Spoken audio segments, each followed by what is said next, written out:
Greetings and salutations, Dota fans. This is game 2 between SG Esports and Motoca. Looks like they don't have their handle this time. Still, this is not looking that good for SG after all. They lost game 1. They do change their draft, but not that much. Looks like they did pick up the Oracle, usually a pretty good counter versus the Grimstroke, since you're able to take that Inkswell out, one of the strongest kills that this guy has. Both teams actually getting their position 1 right up the bat in the first phase. Juggernaut on one side, Terrorblade on the other. Motoca themselves actually take the OD out. OD didn't counter Terrorblade before, I think. But now that's under cost mana, the hammer can actually be very useful against him. And they will take the center as their last hero. Let's see what SG is going to pick up. Oh, the Phoenix. Alright. They're already against 2 range heroes. Terrorblade is usually ranged during the fights, since he will have that Metamorphosis. Also here that kind of struggles against the Phantom Embrace. Not necessarily sure what I think about this Phoenix. And I'm also curious if this is going to be position 4 or 5 Phoenix. Remaining. 5 seconds remaining. Oh, what's up, Bobby? How are you doing? On the side of the Radiant, looks like they will now pick the 3rd hero here. So they are lacking one support for sure. Also, an offlaner. Last time they ended up picking that Slaughter for... was it Murdoch playing it? I think it was Murdoch playing it, and it was just insane. The hero felt very powerful. I wonder... I'm actually trying to... I don't think any hero in particular on the side of Motoca had this huge impact. It was a team effort in a way, and the draft was very well elaborated. Once again, it looks like they have a lot of push already. The Terrorblade, will always be... It's probably one of the best pushing carry. Maybe Luna does almost as good. It does depend. I think Luna gets barracks easier than Terrorblade, but Terrorblade does push tier 1 towers and tier 2 towers a little bit better. This time they're gonna get a Puck, a hero that doesn't have that much push, but deals very well against the Juggernaut and the Phoenix. Once you have that Blink Dagger, you're gonna be able to get that instant silence on both the Juggernaut and the Phoenix, and you can even do that on the Oracle so he doesn't pop that false promise out. Do you reckon Motoca will go for the push strat again? I hope SG takes measurements against that. They're gonna remove the Pugna here, so that is 1 hero removed. And but most of those heroes that they had, the Shadow Shaman, the Shadow Shaman could be picked right now. After all, this Puck is most likely going to be either mid or the off lane. SG, once again, they're gonna get the Batrider. It is a hero that isolates the Terrorblade. It is a hero that can isolate the Puck. Batrider also does pretty well against Terrorblade in lane. But that push still kinda...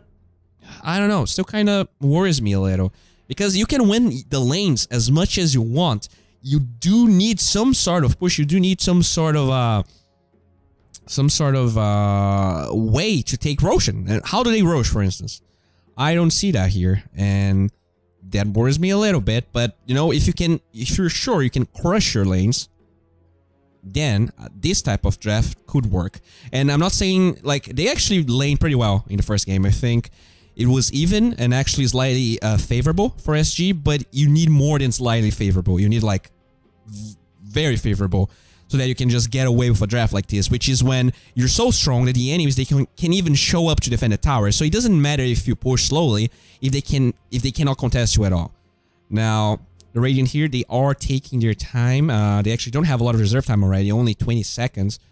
And I wonder what... it's probably going to be a support. They did last pick the offlane last time, and I think, they have a pretty interesting way to draft, it looks like. Let's see how they're going to approach this. Already 8 seconds. They have to pick, or else they're going to hand them. I hope they don't random. I hope they...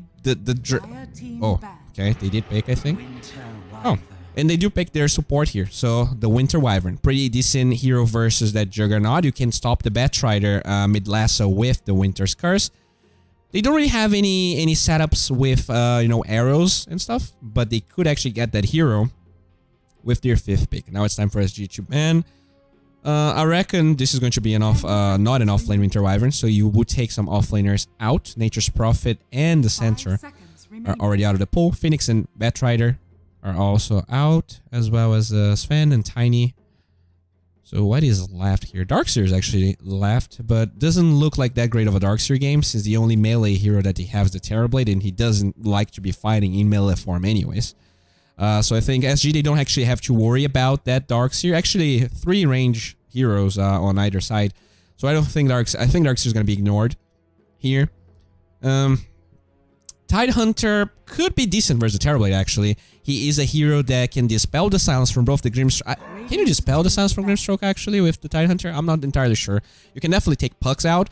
You're also a tanky hero, unlikely that Winter's Curse is going to kill you, and they actually don't have that much physical damage on the side of SG, so it's not like Winter's Curse like scares you anyway.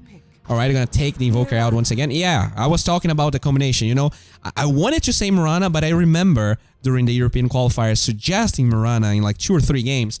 And Mirana was never picked because it's not a hero that people are picking, but I think the hero has its place. First of all, having the Moonlight Shadow to disengage from stuff like the Omnislash, the Lasso, and the Egg is quite nice. And having, not only you have that, but now you have combinations, right? The Coil with the Arrow and the, even the Inkswell with the Arrow, as well as the Winter's Curse. So I'm actually fine with this hero. It's probably going to be an offlane Mirana playing versus either the Batrider or the Phoenix. Not entirely sure who is the support here. SG, they're going to wrap it up with a Kunkka. So, again, a lot of team fight. Probably does well. Oh, they're going to actually Murdoch with the Puck. So, actually, this is a better matchup than I anticipated. Kunkka versus Mirana. Pretty good. Still, I don't see that much push. This time, though, Motoca, they don't have as much push as they had before. It's only the Terrorblade that really takes towers. So, in a way, I think this is a better, like, this is my philosophy when it comes to push. Like, you can give away not having push if the enemy doesn't have that much. But you always want to at least be close to what the enemy has, and this time it's closer than the first game. Speaking of lane matchups, I think this Kunkka vs Mirana is going to be very good for SG.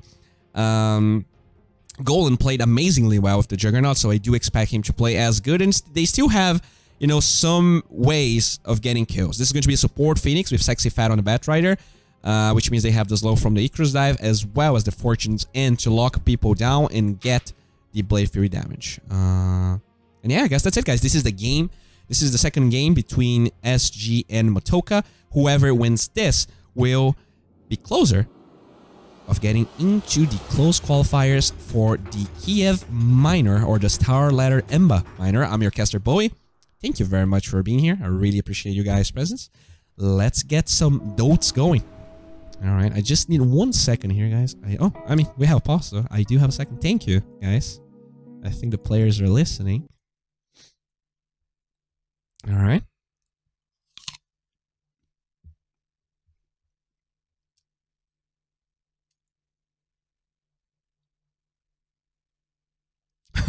Winter Wyvern is basically the Jakiro without the fire hat, so I was right.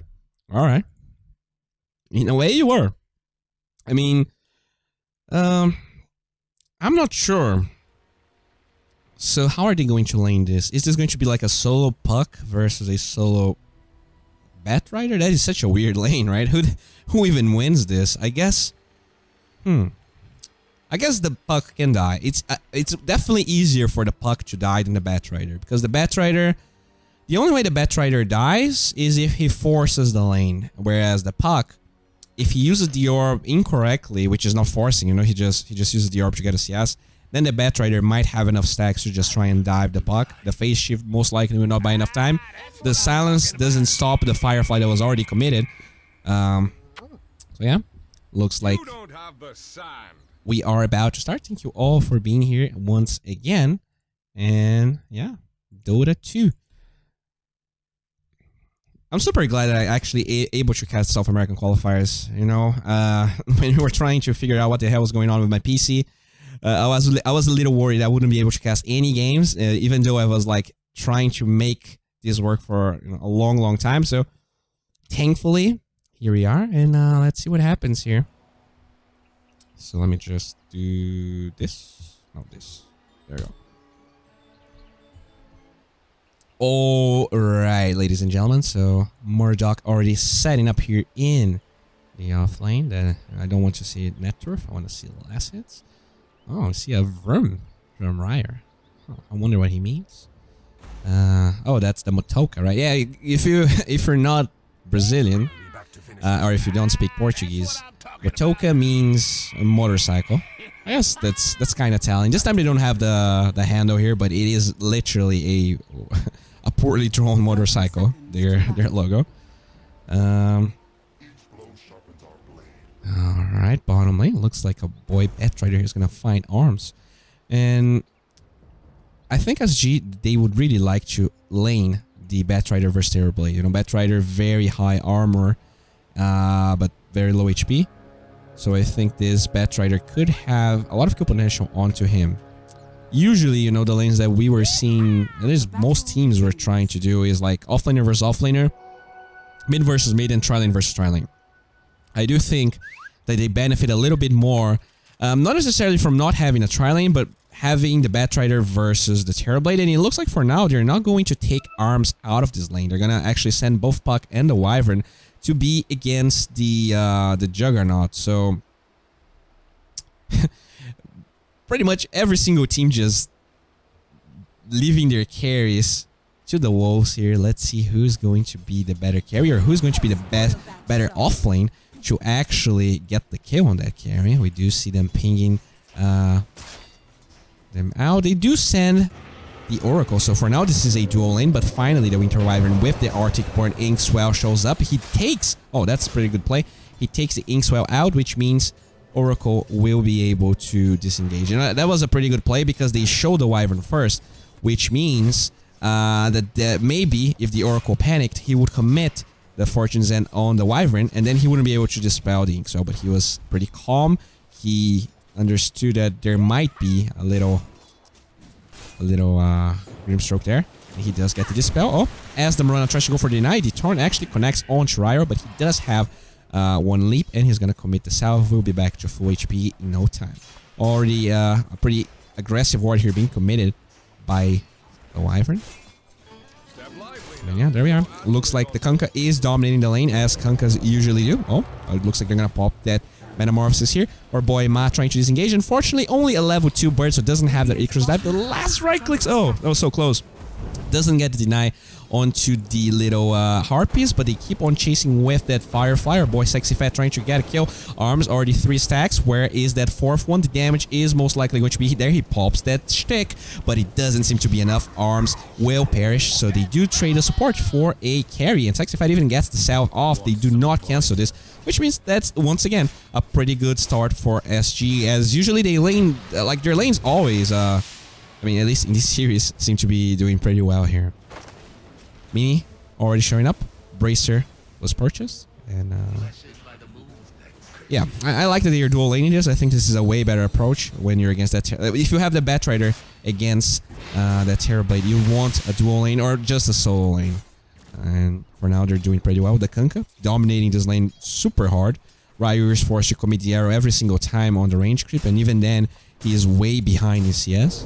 Bottom lane, once again, some aggression here. The Inkswell gets committed. They don't have that Fortune's End to dispel it, which means Arms might be able to disengage, maybe not.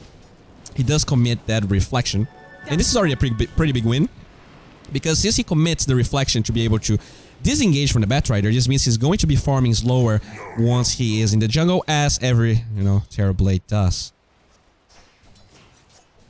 Alright. Middle lane. Nice cleave right there, but Ryer did find a double damage, which puts him back in the CS charts a little bit, and can even... Alright, gonna get the Axe with the Torrent. Is this enough damage? Well, they do get the stun, but he is right-clicking the Marana and not getting the cleave. Can he get this range creep? Oh, he can, but not enough damage. Oh, that Fairy Fire was so perfect that he actually had 75 HP after the Fairy Fire was committed and the damage came through. He literally saved himself there with that, and with another salve, the Marana will be okay. Still, another salve being committed. The pressure from the Kunkka is definitely being felt by Motoca. In terms of win probability, we do have a smaller advantage, but still, SG having that advantage in the laning phase. Top lane.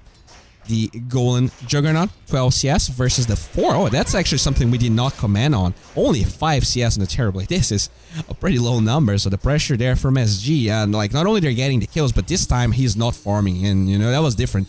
Both the Throw and the Juggernaut were farming equally that game. Looks like the Courier shows up here. Oh, Purifying Flames pretty close. They're gonna dispel the heal. Can the creeps find this kill? No, they can, and Alduin shows up with his Wyvern. Healing Ward, still full HP. Another salve being committed. A lot of salves being committed on the side of Motoca, so they are feeling the pressure now. Are those salves going to be enough so that they can get the experience in lane, or will they struggle a lot here? 18 magical charges on the Terrorblade, so oh no, I actually missed a kill. The Oracle will fall top. Looks like that salve allowed the puck to get a kill, and already has Glows of Haste here. Hopefully he's not going Midas. It looks like he's just going Trads onto that puck. Alright. Top lane. Silence on to gold. Level 3 puck already. Where's that cleave from Mini? Not gonna get it. Just got to deny. In terms of bounty runes here, looks like they will find 2 on RZS, and they already found... Oh man. SG, you need to step up your bounty game. Once again, 4 bounties for Motoca. 4 bounties, that's so much. The Terrorblade does fall, though. This is like, you know, I was complaining, but since they got that kill, this actually might be worth it. I'm not sure that was intentional or not. If it was intentional, it was pretty good. You know, knowing that the supports would be going for the bounties, and thus getting that upper hand, getting that timing window to find the Terrorblade. And maybe that was not very well communicated between them. They're gonna get the Splinter Blast onto the Sexy Fat Batrider, and with that Reflection Metamorphosis, I assume he is going to perish. He doesn't have that Flame Break, and he dies. Top lane, we do see Aura being committed here. Alright. That middle lane, still a pretty decent advantage here for Mini. Getting the Siege Creep CS. Already has 10 denies instead of the 5 denies on the Murana. Well, looks like we have a Russian invasion on my stream. Hello, Russians. You're all welcome here. Bottom lane. The Terrorblade going for that Circlet. Wants to get his first Wraith Band, so that's a pretty rough game for the Terrorblade. Only... Oh, looks like Kanka is taking some damage here. He's gonna commit the boat. Can they get that axe back? It will connect on Ryer. He has 3 leaf charges, though I think this is not going to be enough damage. The taking damage from the Fire Spirits. He does get that boop with the Icarus Dive. Ryer, can you live? He can. The Tango usage allowing Ryer to survive with pretty much 14 HP. That was a good rotation from SG. They do force Ryer out, but still they do not get the kill. And they also don't force the towers because of the push that we already talked about. Still, Sexy Fatty is level 5. He is dominating this lane, and already 2 cores on the side of SG, way ahead of their counterparts on the side of Motoca. This is looking like a pretty different game, and this is the type of game I was talking about. If you don't draft any push against a team that has a lot, you do need lanes like this. You do need a clear advantage. 41 CS on the Kunkka versus 26. You have 36 on the Juggernaut against the Terrorblade. If SG, they can keep going for the right moves during the mid game, they might be set for success here. Especially if this Batrider can get, you know, the early drums. He already pretty much has Tranquil Boost, just needs the ring. And then this Batrider can just dive the Terrorblade over and over again. And this will create chaos, allowing the Juggernaut to keep on farming. I wonder if he's going for the same build that he went last game. You know, maybe he's interested in a battle through here. The Axe back is going to connect, even with the lip from Ryer. Can they get the boop? Yes, they can this time. The Murana will perish. And let's check the TP cooldown here. We don't know if he can TP back to the lane, but maybe he doesn't because he had to walk back and go and TP back to the tier 1 tower. Thank you very much for all the follows, guys. You're amazing. Sexy Fat, very close to the jump, and he's farming uncontested here. There's a Wyvern trying to sap experience, but that's about it. That Wyvern, though, already level 5.5, so since the Terrorblade was forced to now jungle, you know, this CS here, you might think that he's recovering, but not necessarily. We can check the net worth here. And, oh, he actually... okay, he did recover. He actually has a lot of CS. I apologize. I was like, nah, he's probably way ahead. Way behind. Batrider dives the Wyvern. Arms did get level 6. Does not learn Sunder or saves the skill point. Double damage onto the Kunkka. Already has that double bracer. RZS going for a warding mission. Maybe here has a smoke and a ward. And yeah, and he does go for this ward here. Will give vision for the bounty if they want to go for it. Oh, the Radiant Scan will find this little bird here, so they might know where the ward is. But Ma, very interesting that he wards here, which means that they might think, yeah, they ping here, so they might think that the ward is there. But Ma, with the next level plays there, he's not going. Maybe his ward is not going to be spotted. He does rotate once again to the middle lane. Ryer still level 6 versus the level 8 of that Kunkka, so they need to be careful because if he can get range for that X marks the spot. Okay, they're actually gonna get the arrow onto the bird. This ward giving vision, and I think you were fine. Okay, nice Icarus dive, but it's not going to save him, and the boat connect. They need to get out. 3 heroes from Motoca here trying to chase Mini. He does have phase boots as well as all the damage mitigation coming from the boat. He might be fine. Gets one cleave as he disengages. Has a salve as well. Can he commit another phase boost? He will be fine. Winter's Curse buying time. Can they get the next arrow? It's going to be available. The creep doesn't get in front, and they will get the stun. Finally, he's going to fall. TP from the Juggernaut as well as the Phoenix with the Blade Fury. They don't have that Winter's Curse anymore. I think Dunyan might be dead. They even commit the Omni Slash. So yeah, they find the skill, but only a support. So I'm pretty sure Motoca is happy with what just happened here. SG setting up for the bounty runes in the bottom side, but our boy Arms, thanks to that ward we saw, the Grimstroke plant, we'll be able to get this with pretty much no fear. Alright, so about the supports here. How are the levels? Looks like the Grimstroke is not level 6, but the Wyvern is very healthy, level 7 already, and he's going for Arcane Boots, already has the gold. So pretty good for Dunyan, having a pretty good impact here. On the side of SG, Oracle does not have that false promise, but he's relatively close. But overall, the supports on the side of SG are a little bit behind. They're all level 5, but there's already a level 7 Wyvern here. Okay. Radiant's bottom tower is under attack. Nice casting. Please go easy on the energy drinks. Yeah, this time, you know, I actually, after that cast, where I casted like 15 hours, I did not have a good time with my tummy. That's about as real as I can get to explain what happened. Oh, they will get the Fortune's End here, and now he doesn't have the orb anymore, doesn't have phase shift. Looks like the coil will lock Golden in place. Can they find a kill on Murdoch? Lucy, can you get range for Purifying Flames? He doesn't have it, but with the ticking damage of the Flying Spirits, they're gonna get that kill. And the tower as well. So nice rotation. Top lane. It looks like they're trying to defend this. They will get the ink. So here the stun on Sexy Fat is going to be enough. Nice egg. Buying time. Can they get this kill? Just terribly. He doesn't have no more. He doesn't have Sunder. Can he survive? No. He's going to fall. The stun also finds the Wyvern here. The Fire Spirit's being committed. Another one. Can they get the X? Yes, they can with the boop and the X back. Double kill for Mini. The tower still alive. So, way different game from SG than the other one. The gold advantage might seem even to you, but I think the win probability is going to tell us otherwise. There we go. That is a 60% chance that SG is going to win this. They do take a tower. They defend their own tower while they kill the enemy carry. Very good movements by SG, and they still maintain 2 of their cores. Actually, pretty much 3 of their cores are in the top 4. So, very good start by SG. They did get the drums, and it looks like after finishing the Trankos, they're gonna go Blink Dagger on that Batrider. He's already farming a little bit here. In the bottom lane, our boy Golden going for the Asha once again, so not that much change in his build, even though he's he's playing against different heroes. Oh, hello, Murdoch shows up here. The silence is going to be there with the orb. He cannot dodge that damage now, and he keeps on running away. The healing ward is going to be there. He does get that Blade Fury out, but the healing ward was taken. Can they take this fight with the haste rune? He might get another orb onto Golden if he doesn't take care, but the haste does fade away, and it looks like the puck disengages, or maybe not. Murdoch being a little greedy there, trying to get a deny, but yeah, at the end of the day, the Juggernaut just disengages. In terms, let's check everyone's items here. The Grimstroke does have Arcane Boots.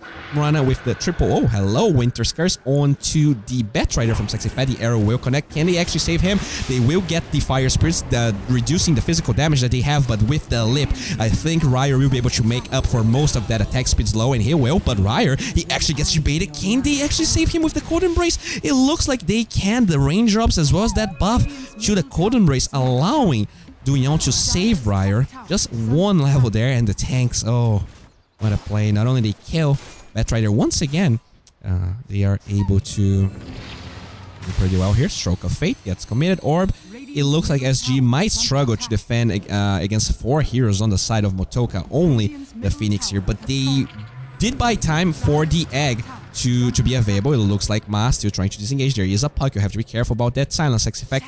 We have another TP to the top lane. They will commit the Moonlight Shadow on the side of Motoca Fortunes and maybe expecting to lock someone down. Oh, the X actually finds our boy Grimstroke here. The Inkso is going to be there. Doesn't find anyone to stun. They do not have vision. The Moonlight Shadow about to wear off. Can they get vision? Yes, they can. Hello, Grimstroke. Actually doesn't have Soulbind learn, huh? Interesting. Oh, he's gonna perish anyways. Oh, he's level 7. No Soulbind. I wonder how many Grimstrokes are doing this. I think I've never seen that. I guess they don't feel like they have a lot of good combinations. Like you can get double Winter's Curse, but that's a little that's not the greatest combination, right? They're both gonna be there staring at each other. I guess you do stop 2 TPs maybe. Anyways, Lucy with the wards here. He did commit a smoke for this, so even... Oh, once again, those smokes, I'm sorry, those cans from Motoca, they've been on point. Every time it looks like they're scouting the supports, going for the wards here. Lucy really taking control over this left area of the map, and this is the area that has Roshan, so most likely the side of the map where Terribly is going to be farming, but for now, he's actually on the right side, probably because so many fights are happening there, so he feels pretty safe in this bottom side of the map. Arrow trying to make sure... that Juggernaut doesn't get the rune, but he sidesteps it, no problem. Is going for the Manta this time. I think he went Yasha Millstone last time. They will get a good torrent onto the Grimstroke, and now he is dead. They will find one Winter's Curse onto the Batrider to try and disengage, but with the Axe, where is the bow? They're gonna get the Axe back. doing down. It looks like you might be dead. Cold Embrace just buying a bit of time, but where's the Purifying Flames from Lucy? There you go. Double kill for the Oracle. What happens when you sunder someone with Grims? Oh, it's just weird. Like you sunder once, like you sunder the first target and then you sunder the next one. So that's literally what happens. That's literally what happens, and your HP will do that. So a lot of it's very hard to predict what is going to happen. Most of the time, I wouldn't try and sunder someone that is soul-binded. So that is actually a weakness on the side of Motoca we did not discuss. They have a lot of spells that actually counterintuitively work bad for them, even though it should be good to get double ults, right? You get, double ults on 2 heroes. Wow, that's good. No, not necessarily with the heroes that they have, unfortunately. You also don't get double arrow. They don't really have... I guess you can get double Splinter Blast. That's pretty much the only good interaction besides the double silence that you can get with the Phantom Embrace. Alright.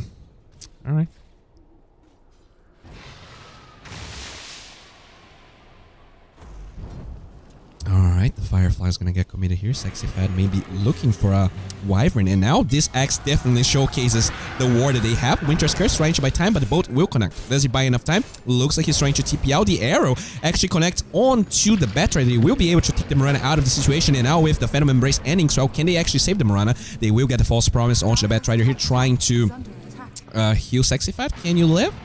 Does live, I guess, mostly because of that rum hangover. Sexy Fat though pretty low. The arrow, nice sidestep there. He's gonna be able to live. Oh no, the blink from Murdoch finds that kill. He debuts the item. Pretty good kill, but still, that's a 5,000 gold lead for SG. We did talk about how they crush the early game, and even though the Terrorblade is not doing that terribly, look at that Marana. As a Marana, you want to be playing from ahead. Most of the time, this hero struggles very hard. Oh, the arrow does not connect. Waiting, maybe expecting the Golden to run right as soon as the tower fell. And Golem's gonna be fine. He just gets slowed by that Arctic Burn. Okay. Dire's top tower is under attack. Murdoch will TP back to the base. Doesn't really have that much mana. Doesn't have that much HP regen, unfortunately. Doesn't have a bottle.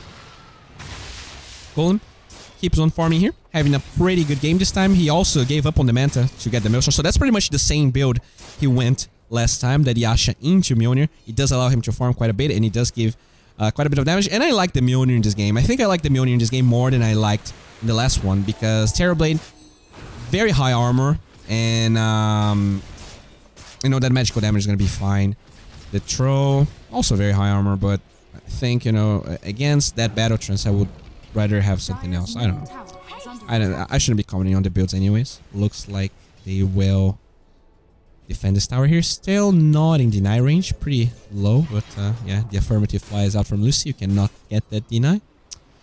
The top lane, Wyvern already setting up here. Looks like he wants to get the Aderlands, and in fact, he can buy the energy booster even without disassembling his Arcane Boots. So Daniel having a super good game. He's pretty much tied up with the Phoenix from Ma. Do they have a Midas on the Phoenix? Yes, they do so. That is a lot of farm if the Phoenix has a Midas. Kunkka with the Phase Boots armlet on. The Juggernaut almost finishing. Oh, another arrow there. Very, very lucky from Ryer. Oracle going for the Aderlands, but still needs a lot of gold. Blink Dagger is now up for Batrider. I think this is fairly new. Let's see if they're gonna go smoke with this item. Maybe looking for that Wyvern showing top. But I mean, do you really want to smoke 3 heroes for a Wyvern? I don't think so. I'm gonna go for the smoke. There is, though, a Terrorblade around the area. If they can get this, oh, can they find the bat? Oh, there you go. Lasso is going to connect. They do find Moonlight Shadow, Winter's Curse, holding heroes in place. Can they get enough damage? No. Arms is going to not only get that Mint out, she's going to get the Sun. There's so much damage flying out. They will lose Batrider straight up. Okay, nice coil holding everyone. Lucy commits a false promise onto himself, and now it's Mini versus the world here. I'm not sure he's going to be able to do anything. And now Lucy just trying to buy time for Mini to disengage, but since he doesn't have the false promise, they're going to lose 2 heroes anyways. So SG, they had the advantage, but oh man, they smoked and they had to run towards the high ground here, but they were ready on the side of Motoca. The ward was there and the Winter's Curse holding everyone in place. That Aderlands just made sure that the Wyvern could use the spell for 10 feet away. Oh boy. Golem though will get double bounty here. We'll also find a double damage. Actually, did not get vision for the double damage, huh? Interesting. Oh. Maybe he felt like he couldn't actually get the double damage either way because the puck was running there. Terrorblade with that Metamorphosis. Sexy Fat still trying to chase here. I wonder if he's going to be able to do it. No. The Manta that was pulled by Arms actually cancels the Blink Dagger and he's just going to be fine. Already has his Manta working towards either a Skadi or BKB. That's usually the 2 items you see Terrorblades go for. And he will TP bottom since the lane is pushing. Let's check everyone's items here. The Grimstroke with that Arcane Boots. Rana going for the Manta, pretty much has the item already. Puck with that U-Scepter being on the way. The Wyvern with the Blink Dagger on the way. Mini did go for that armlet, and he's now... Oh, he actually already has BKB, so still a pretty commanding performance by the Kunkka. Phoenix with the Midas already has 2.6 HP. I wonder if he's going for something like Shiva's Guard. Nice lasso. They will find themselves a little... Murdoch, and that is a dead puck. Nicely done. Oracle wants to get that Aderlands, and the Batrider now going for a Force Staff. Already has half of it. Alright. For everyone wondering if São Paulo is safe or not, pretty much like any city, there are pretty safe areas, there are pretty dangerous areas. You just have to know your shit and be street smart. Top lane. I wouldn't say it's like... I think, like, I've been to Seattle, and I would say it's probably as safe if you're in the right spots. Like, I heard there are people that actually get shot in Seattle. Like, there are places you risk getting shot. Like, the places where you can get shot in São Paulo are, like, you know you shouldn't be there. Like, it's clear that the place is dangerous. Anyways, a fight is starting to brew out here. They have the Moonlight Shadow on the side of Motoca looking all nice, warding the high ground here by Oracle. They are trying to take this fight. Now the Batrider is going to be zoned out by that Blink Leap on Marana. Can they find the skill? Yes, they can. The silence there. And now they're going to be able to kill the Oracle with the Winter's Curse. SG, they start a fight that doesn't look very good. Mini already BKB TP's out. Yes, he's safe, but this is not how you want to take our fights. You're going to lose too. Nice Moonlight Shadow there by Motoca. Even though they got this ward, they were just a little bit too discombobulated. They were not together, and they were able to pick SG apart. Golem, though, keeps on farming. He's being very selfless. What's the opposite of selfless, actually? He's being pretty greedy here, farming a lot. Only 1-0 and 1. In that last game, we saw him getting, a ton of triple kills, but maybe that hindered his farm. He is now focusing a little bit more in farming, which means he is top net worth. Let's see if he's going to be able to use all of that net worth to, create more impact for his team. That Mjolnir is already done, and he's going for the Basher. So, pretty much exactly the same build that he went for. Some smoke ganks, smokes being purchased by the Batrider here. Sexy Fat does have lasso. I wonder if they're going to go for a plane right now. Okay. So, three-man smoke. Oh, no, but they lose their Juggernaut. Looks like this was I guess, the silence. And yeah, that's what happens when you don't go for the Manta. That Basher is pretty good in finding kills. Top lane looks like a fight is about to brew. You're gonna get the coil onto the Phoenix, but the puck is dead. The last will hit, and now the boat here onto Runner. Ryer will be taking out the Sunray. So, still pretty good trade, I think. You're gonna kill 2 cores for your Juggernaut, and no one is actually, you know, getting anything done, Roshan or towers. So, let's see what Gaben thinks about all of this. Oh, once again, you know, SG, they start strong, but we do see a dip back towards Motoca. This time, though, I am not as afraid for SG as I was in the first game. There's way less push on the side of Motoca. It's way harder for them to sneak Roche. So overall, SG, they have all the tools to win this game. It's all about taking the fights correctly, building the right items. And, you know, for now, there's not much, you know, I can complain about either team. They are both playing pretty well, using the map effectively. This Wyvern is giga farmed, already has the Blink Dagger going, use Scepter next. Level 15, actually. Let's check the other. Look at this. Level 11 on the Oracle, and the Phoenix is probably higher because of the Midas, but still, you have the same farm as a Midas Phoenix by just spamming the wave. No, that's the power of the Wyvern, though. You can keep on Splinter Blasting waves from pretty far away. It allows you to buy a lot of items. Pretty similar to Kato.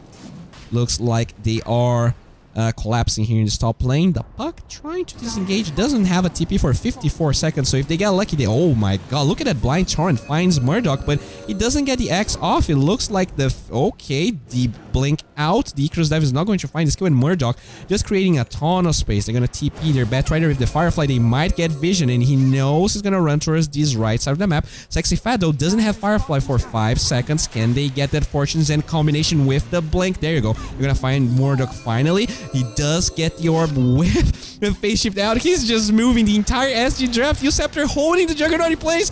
What is going on? Puck, are you a god? Can they finally get this? The silence onto everyone. They commit the last of it. Jesus, Murdoch, you are a god. At the same time, in this lane, it looks like they're gonna get a Winter's Curse onto Mini. He pops his BKB. Can he TP out? He might be able to, but he's actually not going for this. He's just going to commit the boat onto the Wyvern with the Code and Race. She might be able to stay alive. Sunray onto her. Where is the damage? Sorry. They will lose the Wyvern. Okay, so actually pretty good for SG.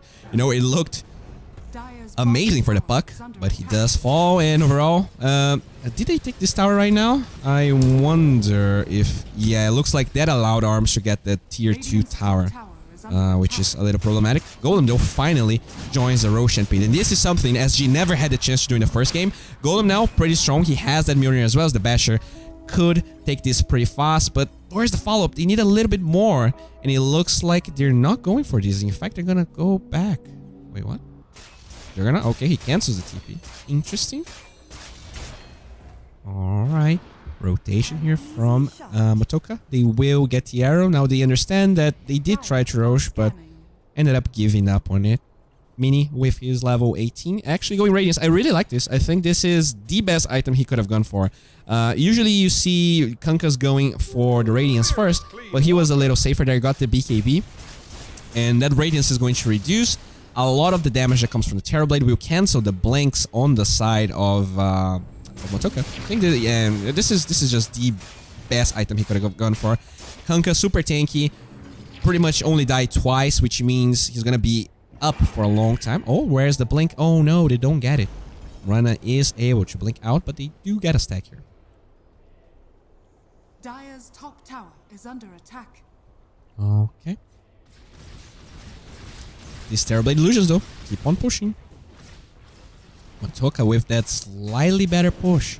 Slowly but surely getting more and more map control. Finally, they're gonna join the Roshan pit, but I'm not sure if this is a smart... I mean, they are seeing the Puck bottom, so I think that's why they join the Roshan pit. They feel like if the Puck is not there to scout Roshan with the orbs, they're gonna be okay. Nice. Lasso finds a Wyvern, but oh my god, do they have the control before that Winter's Curse? The Code Embraces here, the bolt plus the Blade Fury is more than enough damage, but now this is going to be a buyback on the Wyvern. He has that trying to TP to Coil getting committed, but it looks like SG will be able to disengage. They regroup, everyone is here. The orb gives vision. Roshan at about 30% HP. Torrent's gonna get committed and finds 2 heroes. SG, they know exactly where Motoca is, and the Moonlight Shadow is about to wear off. They are now in a great spot. They're gonna lay down a sentry, and the vision from that illusion allowing Motoca to now get back a little bit, shrine up, and they are ready to fight once again, but without Coil, without Moonlight Shadow, without Soulbind. The only spells that they have are the Winter's Curse and the Thunder. Firefly once again being committed. Do they have last? So no, 35 seconds. Sexifat is just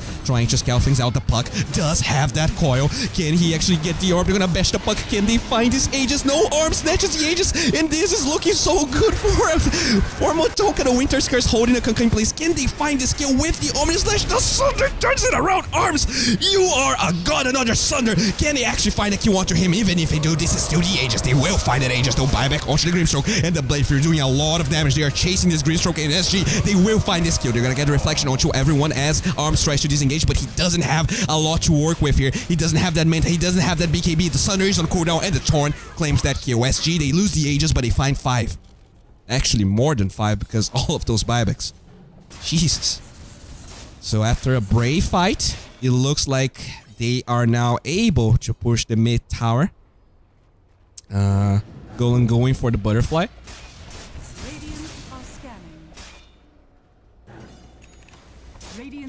Alright. Golem. Oh, that's a weird Radiant scan. It's right on top of Golem. Oh, maybe they tried to glyph and they scan? I think that's exactly what happened. Oh, or maybe not. I mean, whatever. Orb's gonna get committed. Murdoch just clears up the wave, which probably dissuades SG from pushing. After all, they did waste a lot of cooldowns here. No Egg, no Omni Slash for a pretty decent amount of time. They might be able to find this tier 2 tower. There is no heroes from Motoca here, and they do have a pretty big creep wave. Glyph finally gets committed, and it looks like Ryer trying to find a good angle here. The arrow looking for someone, but they're not going to find anything. Now the Blade Fury gets committed. Golem trying to disengage, doesn't have that meta, so he needs to be careful because, alright, the Winter's Curse onto our boy Sexifat. Do they have enough damage? No, they do. They will get the Sunray though, but the Juggernaut is dead as well as Sexifat. And now Ma will TP out. The arrow does not connect on to Lucy. Can he TP out? Do they have a way to kill him? Yes, they do. Double kill for doing now once again.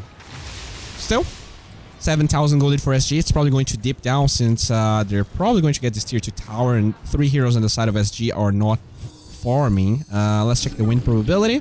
Did dip down to SG, now dipping back again. Overall, a pretty 50-50 game. Let's see who is going to be the better team. Arms now level 20, gets that reflection cooldown.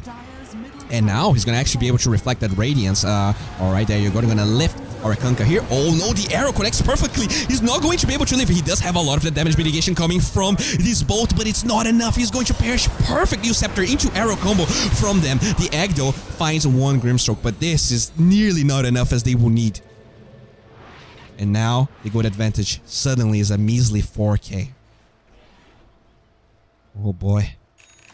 There's only Russians in my chat. I'm a little afraid, but hopefully you're all saying nice things. Hello, Russians. I come in peace. I am but a caster. Murdoch does need about 800 gold for that Aghanim Scepter. Now he's gonna be able to lock those BKB heroes on the side of SG, mainly the Kanka. Do they have another BKB here? I mean, it does stun the Juggernaut through the Blade Fury, which in a way is a BKB, so that's going to be pretty nice. So yeah, let's check everyone's items, since it looks like the game is a little calmer now. Blink Dagger onto the Grimstroke. It looks like this Blink Dagger Grimstroke is being more and more popular to get that Soulbind silence more easily. The Mirana with BKB onto her, level 18, and looks like a pause from the Batrider. The Terrorblade does get the Butterfly now, no MKB in sight for the Juggernaut. Looks like he is going for a Butterfly as well. The Puck, we already talked about him, and the Wyvern with the Force Staff, Aether Lens, and Blink. Batrider with the Gem, going Boots of Travel. Oracle with the Aether Lens. Yeah, it's just the entire Butterfly that he already acquired. Yeah, there you go. But this means he has no buyback, so that's a little worrying. The Kanka with the BKB Radiance, Assault Cuirass on the way. And the Phoenix, actually super giga farm. Heaven's Halberd as well as Shiva's Guard, level 22, did get the Supernova stun duration. So this Phoenix will become a problem eventually. They do not have, I mean, they have the Murana, which is a decent counter to that hero, and the Terrorblade that also has a lot of attack speed, but with a Heaven's Halberd, you're already removing one of those heroes, and you know, even with the Manta or BKB on Ryer, he's not going to be able to take that off, and they don't have a lot of status resistance. They actually have 0 status resistance on both the Murana and the Terrorblade, both heroes that can actually take it out, and now they're going to smoke with a double damage arms. But this double damage is actually almost wearing off. I think it's not going to be that impactful, because the fight's probably going to take a little longer to start. Moonlight Shadow gets committed. SG, they do have a high ground advantage, at least for now. Batrider, though, oh, he actually blinks out of that Soulbind. Very good play. It's going to connect. Actually, doesn't connect onto anyone. Finally, onto Golem. Winter Scars holding the Phoenix in place. Oracle, can you actually get that false promise off? He's trying to disengage. Okay, he will get that damage mitigation. Both flies off. Coil actually holding Mini in place, but he needs to be careful. That is an Aghanim Scepter. Coil, nice. Oh my god. The Omnislash onto the Moran. This is going to be a pretty good kill. Lucy does survive with that false promise, and now they find this Wyvern. It looks like our boy Dunyan will be taking out double kill for Golem. Very nice play, but the puck quickly clears up the wave so that SG doesn't have any means of, you know, making use of those skills. Look at the lanes here. This lane, Giga pushed. This lane as well. The Terrorblade Illusion will push it even more. And even this lane is not, you know, that much far forward, and Arms is already here. So, very good lane control from Motoca. And the fact that, you know, the fact that they fought out very far away from their base means that SG will not be able to do much here. Roshan is not up. Overall, they're going to farm a little bit more. They're going to get more control, but this doesn't really change the status quo of the game. Oh, look at that puck. Always being super pesky with the lane. Alright. Kanka's items. Kanka has that BKB Radiance going for the Assault Caress. Oh, the Torrent actually revealing Arms, and they have a little Batrider here, maybe looking for him. Now they finally get Vision, the Reflection holding them in place. Axe onto Arms. He's still holding on to that BKB. Finally goes for it, will dodge the Axe. Sexy Feta looking for that Blink Lasso. Can he find it? There you go. But Thunder is available. I'm not sure this is going to be that easy. The Radiance is here with the Flame Break, still chasing Arms, holding on to that Manta. Has also 20 Magic 1 charges. Finally, they go for that Thunder. Where is Lucy? He's going to show up here with the Fortunes, and no heroes from Motoca inside. Finally, you do show up with the Wyvern, and thankfully the BKB onto Kanka was turned on, so he doesn't actually attack Batrider. And now the Soulbind onto 2. The Silence is there as well, but they will get a false promise, trying to buy time for the Kanka. He's still trying to disengage. Where is that egg from the Phoenix? It's on cooldown, 8 seconds. The still holding on to the Icarus Dive, finally goes for it. And now this Phoenix, it's going to be on to you to win this fight. Nice Golden Embrace onto the Terrorblade. Somehow the Phoenix commits the egg, but they already lost the Kanka. Terrorblade will fall. Lucy still trying to look for the Murana. Can they get this Murana? No Blink on the Juggernaut, but with the Sunray and the Bash, this is going to be another double kill for Golem. He is playing the game of his life here. 7-2-7.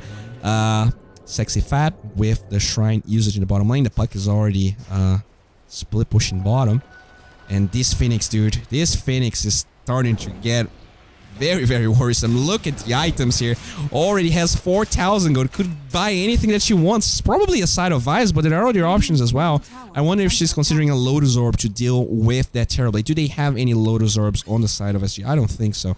So that could be a good option, since the Batrider is going for travels, and, you know, the Batrider is a hero that could go for that item. This is going to be the last tier 2 tower standing on the side of Motoca and SG. They take a pretty commanding lead here, 5,000 gold. Manta now completed on to Golden, so he's going to be able to take that silence off. And in terms of win probability, it is once again spiking back to SG.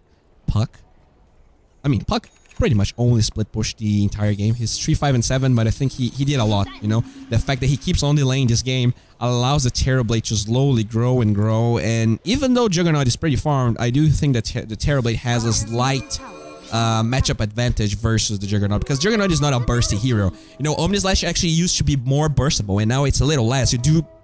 Like, it does KOing damage because now your items matter, but at the same time, it just gives a lot of time for the Terrorblade to get that Sunder. Not only they have Moonlight Shadow, they have Cold Embrace, they have a lot of stuff to disengage or buy time so that the Sunder actually comes off. So, while, you know, I'm pretty hyped for SG, I still fear about this Arms Terrorblade. Smoke's gonna be committed on the side of SG, no vision from Motoca.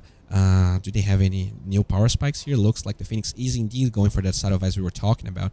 And there is a little puck that just TP'd bottom. So for now, it looks like that Smoke Ink is not going to yield them much.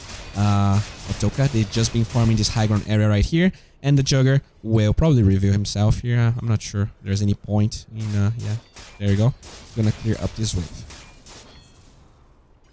Alright. The top lane, we do see Arms already level 22. Did get that MKB, so now he handles the Juggernaut even better. They do have that damage mitigation though, that is undispellable. And also a False Promise. And also the Healing Ward. So whoever gets False Promise will most likely live for the fight. Just commits a little coil right here in Arms. Now level 23. So do you get the Thunder cooldown here, or do you get the Metamorphosis attack range? I think it could be very effective versus the Egg. But, you know, keeping the Terrorblade alive is also nice because he is the only hero that they have that is, like, over 15,000 net worth right now. He is their only hope, in a way. That's usually how Terrorblade drafts go. Golem, level 24.5. Abyssal Blade is going to be his next item of choice. There's double damage here and a Roshan that just respawned. So, whoever finds this might actually have a free Roshan. I wonder if Sexy Fat will be able to scout this. Oh, Winter's Curse, buying time. They will hold the Batrider in place. There is a Golem to maybe assist the Batrider, but I'm not sure he's going to be able to do it. The Force Staff from him is not enough. No False Promise. The Oracle was actually pretty close. Not close enough. And now they're going to find a double damage. They ping it out. Double ping. And this could be the Roshan for them. Or maybe not. They want to fight. And now the coil onto the Phoenix. The coil will expire eventually. Torrent will not land on the puck. Nice phase shift. They're doing a lot of damage to the Skunker here. False Promise. By the time the bolt comes off, but it doesn't do that much damage. Omni Slash from the Juggernaut. Arms is very tanky. That BKB is there. Cold Embrace holding him in place. Where is the damage though? Torrent with that Blade Fury Manta from Arms. Where is the Sunder? He's going to disengage for now. Sunray doing a lot of damage to him. SG, they did lose one hero. Buyback onto that Mirana. The arrow is not going to connect, and it looks like for now the game stops a little bit. But Metamorphosis was committed. Can SG Roche? Oh, there you go. They know that the Metamorphosis was spent. They might be able to just Roche. There you go. The Dire Scan gets committed. If they can join the Roshan Pit right now and take it without the Metamorphosis, without the Winter's Curse, without the Coil, without the Moonlight Shadow, there is absolutely no ult on the side of Motoca. It's all about whoever can take this. This is a good window, but everyone on their side is alive, and the lanes are not looking that good for SG. They can go for this, but this might be also dangerous. Golem joins the Roshan Pit. They already placed a Radiant Ward to get control over this area, and it's only Golem trying to solo kill Roshan. He is rather tanky. Oh, I heard something here. Looks like they're gonna get him Winter's Curse onto Batrider. Oh no! If he dies back here, Sexy Fat. Oh my God, he's dead for 110. If he was around the Roshan Pit protecting this would be free. And now they don't have the Batrider, the best hero on the side of SG to contest Roshan. Oh no. I'm not sure if Motoca can get this in time, but Metamorphosis is going to be up before the Batrider is up, so as long as they control this area, they will have the upper hand in taking Roshan eventually. This is looking a little grim right now. They had everything that they needed. The Torrent is going to clip Arms, but the Moonlight Shadow does protect him. They have a center here, giving vision. Kanka, they will get that Radiance, taking everyone on the side of SG down. And now Arms keeps on moving forward here, maybe trying to see... Oh, what? They're gonna lose their Oracle as well. This is not looking good. 2 heroes dead on the side of SG. No buyback. How are they going to take this fight? They're gonna get the X with... Okay, Cold Embrace and the BKB being used at the same time. This is actually not good on the side of Motoca, but they still have that Thunder if necessary. Arms, full HP. They're trying to engage this. Nice Sunray holding the Kanka in place. Golem, where is your... Oh no, they're gonna get the silence right there. He does commit the Blade Fury, but they're gonna lose one hero. It's a Grimstroke. Can they take this egg? This egg is very hard to bring down, and they will proc, and they will stun the Mirana, and this is a dieback onto Ryder. He doesn't have buyback as well. They're gonna get the Omni Slash. They find another kill. Unstoppable streak. Nice Thunder, but isn't enough. The Golden Shower just chasing Arms, and they will force step him with the Grimstroke. But at the end of the day, no one takes Aegis, and now it's Motoca without the Murana for 90 seconds. It looks like they did not commit Metamorphosis though, so the Terror Blade is ready to fight if necessary. They're going to commit that Blade Fury. The Silence is not going to come through for Steph. Nice Winter's Curse holding the Juggernaut in place. Another buyback is going to be the Kunkka. Can they actually take this fight? The Fire Spirit is slowing the attack speed. The Wicker's Dive is here. Where is the damage mitigation Manta from Golden? He will be able to survive. The bolt actually connects onto many heroes, but the coil actually holding him in place. Where is the healing ward? He will be... No, he gets stunned by the coil, but it looks like there's no damage for now. The Oracle will respawn. Can they find this Oracle? Yes, they can. Double kill for Mini. 3 heroes dead on the side of Motoca. And this might be just what they needed. Oh, no, actually, no vision for the X. Now they do.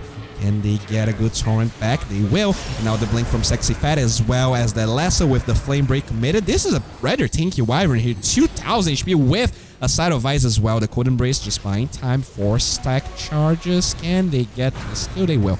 Now that's a buyback from the Terror Blade. But this Terror Blade doesn't have Metamorphosis. I'm not even sure. Okay, so he's just going to buyback to get the bounties and mess with the creep waves here. They don't want to give good creep waves on the side of SG, and because of that buyback and because of the fact that he does show Disillusion's bottom, SG knows 100% this is the Roshan for the take, and suddenly this is a 9,000 gold lead for SG, and this might be a free Roshan. I mean, not free. This fight actually took like 5 minutes, but they're gonna get it. It's going to be Aegis, Ultra Juggernaut, as well as the Cheese on the side of Kunkka. Let's check the buybacks here, because this might actually play a big role in the next upcoming fights. Juggernaut has his.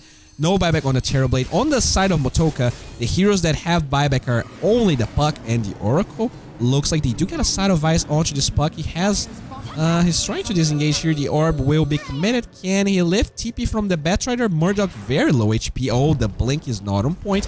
Murdoch does have that phase shift. The Blink out. The Flame Break was not fast enough with that coil. Can he juke? No, he keeps on moving forward and the Puck might just die. No, coil onto the Batrider now.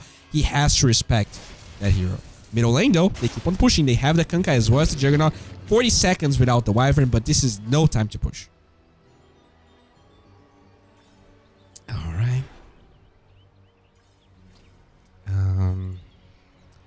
So let's check everyone. Look at this Phoenix here. Side of Ice, Shiva's Guard, Heaven's Halberd, Hand of Midas. He also gets the Supernova hit count. So this Phoenix is pretty much unkillable right now. There's so much attack speed reduction.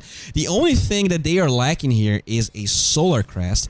I'm not even sure what you would build at this point. The Kunkka did get that Assault Crest, so they have a lot of physical damage. Also, level 25, and he gets that Tidebringer Cleave. Now that Cleave is affected by armor, that minus armor actually is pretty good.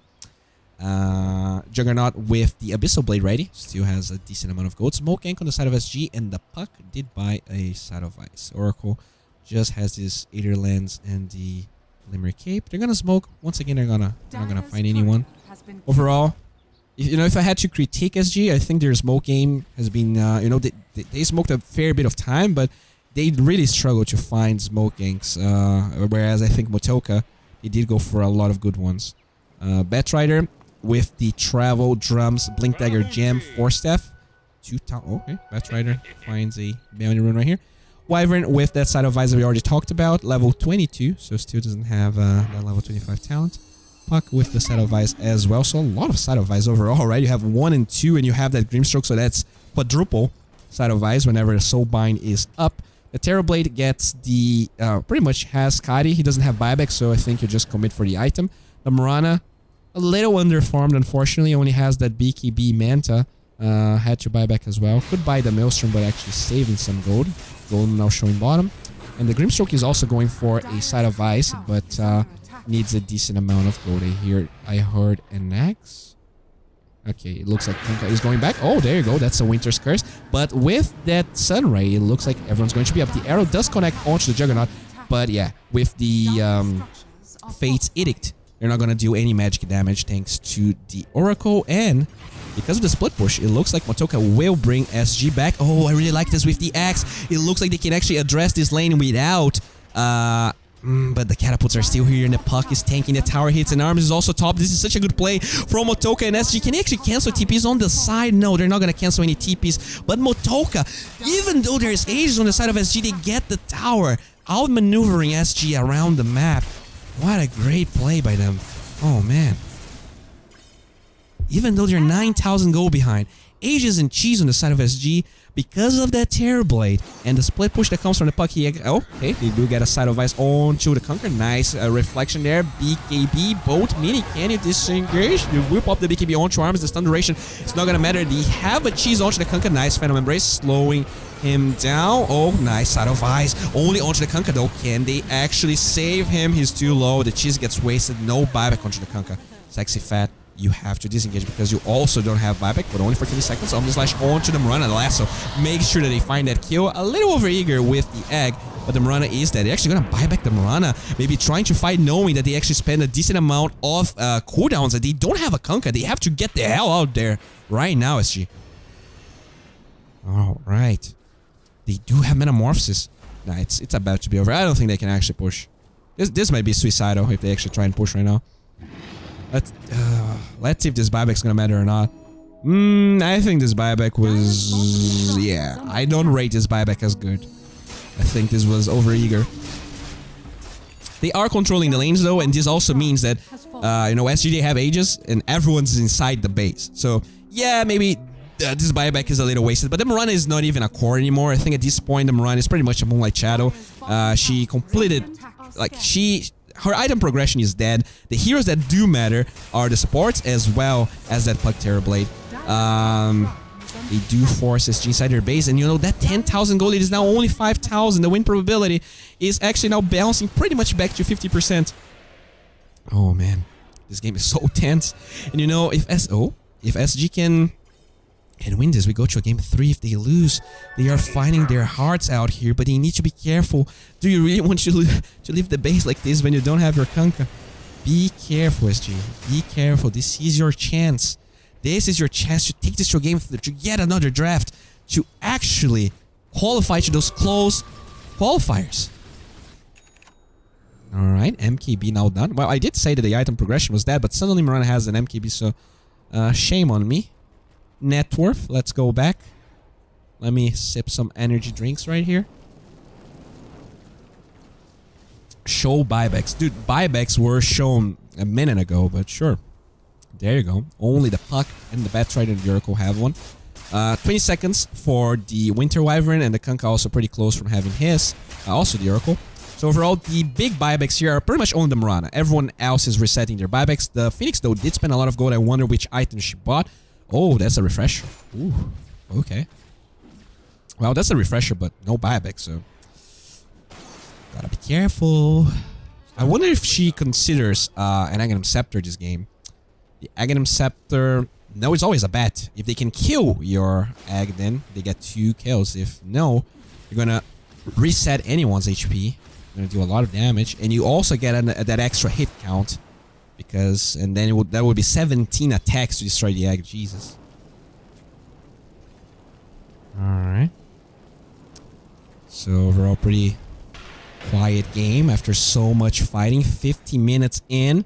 Looks like Roshan about to respawn in a minute. And once again, Motoca just taking control. They get every single bounty every time, dude. Motoca, like, they are definitely better than SG in taking bounties. Like, if I have to count, I would say they took like 80% of every bounty this game. So I would like a clap for that. But SG, they still are up this game. They have this huge Juggernaut. They have this huge Phoenix. So in a way, it's all about how well they're gonna play, how well the fights will go, if anyone gets picked off or not. They have to play as a team, and if they can do that, I think their team fight is a little stronger. You know, once the Supernova gets laid out, there's absolutely no counterplay besides disengaging.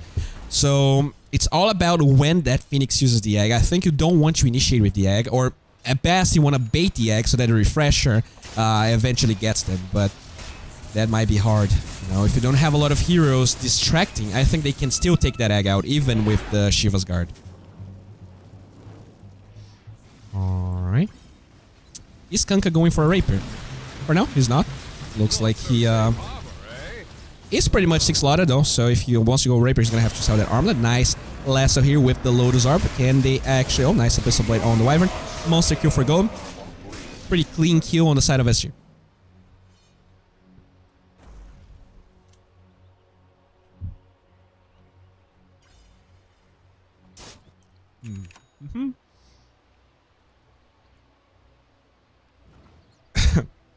Sorry, middle lane. Looks like Ryder did get a level 25. Learns that Eternal Moonlight Shadow. Oh, they're gonna find. Oh, not again. Sexy Fat is gonna get Side of Vice. Nice false promise. Buying time. They will be able to disengage with Batrider. They clean up that Terrorblade illusion, and the Batrider will be full HP again. But you know, that's a false promise for a Side of Vice usage, and they do have that Eternal Moonlight Shadow. Where are the heroes? Okay, so the Marana finds an illusion rune, but okay, BKB Beanpole, but the Abyssal Blade is there, locking the Marana in. Can she leap away? Oh no, that is a Marana with no buyback for you know how long? Well, that's a pretty decent duration. That's 3 minutes, but at the same time they actually lose the Kanka bottom. That's a rotation from Motoca, so they are always, you know, when SG is going for a play, they're also going for a play, and who can actually force the other back faster? The creep wave is a little faster on the side of SG, but this Terrorblade deals a lot of damage, so I wonder what is going to happen here. What is the duration of the Terrorblade metamorphosis? It's still pretty decent. He has a Moon Shard. Golem, though, trying to get this tower. They will take the Healing Ward out, and Murdoch just waiting for that Lotus Orb to wear off to get a Side of Eyes onto him. TP, what? He's gonna cancel the TP. Oh, this is weird. This is not gonna look good. Arm is actually taking the range barracks right now, and there is no TP onto Golem. This game is out of control. They're gonna get a Soul Bind only onto him, and 4 heroes from SG here trying to get this barracks. Nice Lotus Orb will reflect the Lotus Orb from the Wyvern 4-step. Where is the Side of Vice? It looks like they're gonna be able to get it on the Batrider. Cold Embrace onto the Grimstroke. Can they find this kill with that Golden Shower? They do. The Purifying Flames finds that kill buyback onto that Grimstroke, but at the same time, melee barracks were already taken out, and the Kanka did die back, so this Terrorblade is out of control. They will be forced to disengage, and they'll even find barracks. Oh my god, they're gonna get the egg here, and if they try and fight into this, this is not gonna be good, but they're gonna find a Lasso here onto the Wyvern, buyback onto the Puck. The Marana did die back. Double buybacks right there. Oh, they're gonna, oh my god, they're TPing there. They want to end the game. The Puck shows up. Can they come back? No, the Oracle is by himself. They're gonna get the Stance onto him with the Reflection as well. They are trying to go for tier 4s, but Arm is actually giving up now. Nice Side of Eyes onto him. Can they get this kill? Golem somehow is able to TP back. It looks like he used the TP, but he had the boost of travel as well with the Omnislash. They find that kill, and that is a beyond godlike streak for Golem, but still, melee barracks acquired on the side of SG, and they were not able to get this. They barely got a range barracks, and they do have buyback onto the Terrorblade. He doesn't have Metamorphosis, and he actually bought a Desolator, which means he cannot buy a Refresher if SG forces this. So this could be a good timing, but Roshan is up, so which one will SG choose, or do they even know about Roshan? I don't know.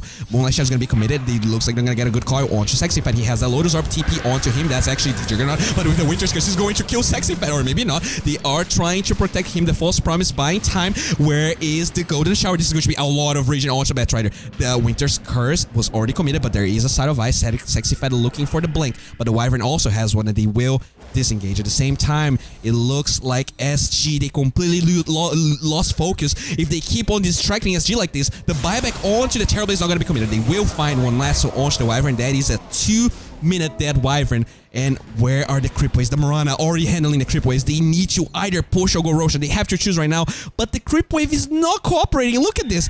Look where the creep wave is. The Puck is already ready to take this out. Oh no, I don't think this is the right play. They do have 3 heroes dead on the side. Okay, they're already TPing back. They want to protect this creep wave. Man, they're just being outmaneuvered so hard by Motoca. Ooh, the way they are playing the map is insane, and SG, they're just like chasing. It looks like they're a hamster just chasing food, but they can never get it. It looks like finally they have this Catapult Wave here. They are not going for a Roshan, but the Terrorblade is going to be up in 20. What about the Metamorphosis is up, so he can fight, and he will buy back if he dies as well. They do have Sexy Fat in position looking for a Lasso. He has no vision. The Marana is actually in the base, and the Puck is just split pushing. Alright, they will finally get one lane of price. Oh, they're going tier 4s. They know that there's no buyback on the Wyvern. Now, this is a bold play, and this is how we win games. Puck will be forced to come back. Let's see how Motoca will handle this. They have Refresher. No, they don't have Refresher, so it's only one egg. They're gonna get a Side of Ice onto the Puck. X with the bolt. Nice Omnislash. This is a dead Puck for 2 minutes. Nice bolt. Actually hits onto Arms. Do they have the damage? That's the Abyssal Blade. The egg is going to take him down. There you go. But now, there is buyback onto the Terrorblade. But guess what? He committed his Metamorphosis. There is no Refresher. It looks like SG, after about an hour of game, will be able to take this game. Very well played. They fought with sweat and tears. They gave their hearts out, and we are going to a game 3. Guys, I'm your caster Bowie. I really appreciate you all being here. If this is your first time watching the stream, consider following me. I'm trying to become a caster and any help is appreciated, but if you didn't like, it's fine. If you are Russian, thank you for being here. There's a lot of Russians, and I'll be back in no time because we will have a game 3 to decide who is going for the real finals of these open qualifiers. Thank you very much for being here. Enjoy the music because it's not going to last long. We're gonna have more Dota.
It's puzzling.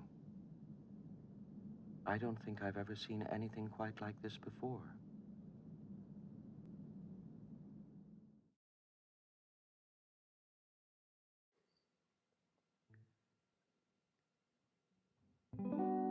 Make me feel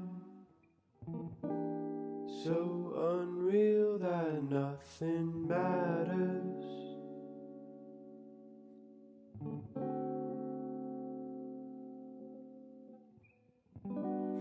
I've been sealed to my feelings, I can't change now. And I don't know how, babe, you feel.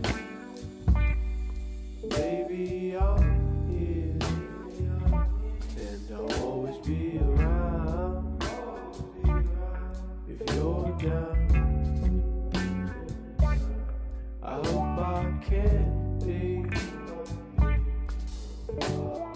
everything you need, 'cause you're the only one that I see.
Greetings and salutations to the fans. It was a hard fight. It was a very hard fight, but SG, they made it to game 3. And you know what that means? This means a lot of tension here on both sides. Whoever wins this will be playing for the last game or last series to qualify for the closed qualifiers. And you know, that might sound very little, but it's actually not, because the qualifiers, they only have 4 teams, if I'm not mistaken. 10 seconds. Which means they have a 25% chance of winning. That's how it works, right? Anyways, I'm your caster Bowie. Thank you very much for being here. It's already a little late here in Brazil, and we're gonna have another series. This might take a while, but we're gonna have a lot of good Dota too, and it's Friday, right? Let's just enjoy ourselves and make sure that you know, we play some, we watch some good Dota. SG, they're gonna remove that Earth Spirit. I think the hero was never allowed to go through the first phase. Definitely one of the strongest heroes, one of the strong supports in this patch. Elder Titan also another one. So both teams taking those heroes out. And also, it looks like we're not gonna have any Magnuses. Looks like SG wants a clean fight, clean game. And yeah, let's just wait and see what happens here. I'm gonna take the waiting for thing in the screen. I apologize. And there you go. Who do you think will win? How was game 2? Well, game 2 was a freaking nightmare of SG trying to win the game, and a lot of split push coming from Motoca. They almost actually went straight up tier 4 to win the game on side of Motoca. Then they were punished by it. Then SG tried to punish that, got punished by it, but there was a Phoenix with Refresher, and there was not much that they could do against it. And unfortunately, the Terrorblade bought a Desolator when he tried to rat. Couldn't actually rat. Didn't have enough money for Refresher. When he died back, he already committed Metamorphosis, couldn't fight. So that was pretty much the story of that game. Well, there you go. Tiny is the first pick from the raid, and they actually take the Phoenix out, huh? So they were quite impressed by that Phoenix performance. They're gonna take that out.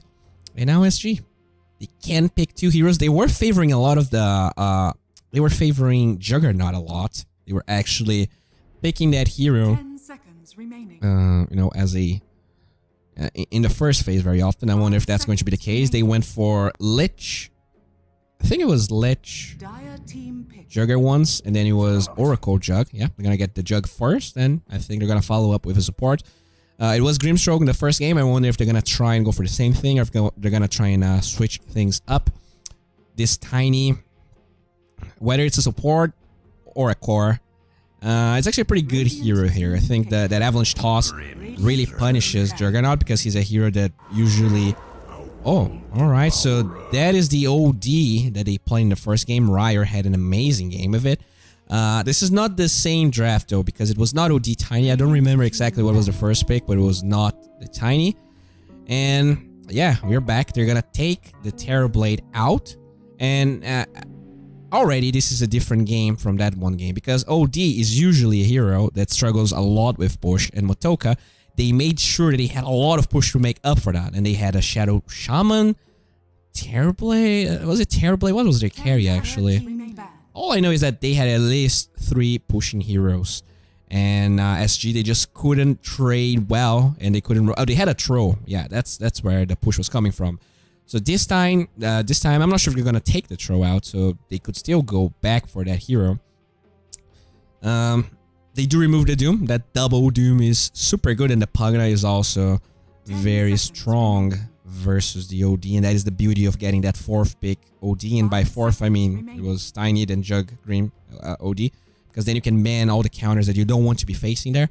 That Pugna definitely not only lanes well versus the OD, but it's just a pretty annoying hero for the OD. Like the Crepify and Nether Ward. Super useful. And now SG. Do you take the troll? if you take the throw, what else is available? I remember that they actually removed Anti-Mage versus them. Oh, they're gonna take the throw out. So the Anti-Mage is available. I wonder if that's something they have in mind. Oh, if the Darkseer pick here, I think it's very likely that the Anti-Mage might come up.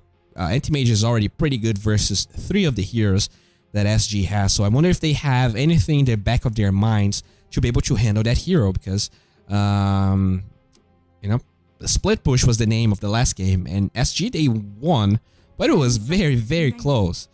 So I hope they know that Anti-Mage is available. I just wonder what's their plan here. If they're gonna try and push early, if they're gonna try and shut his lane down. The pick is going to be that Oracle.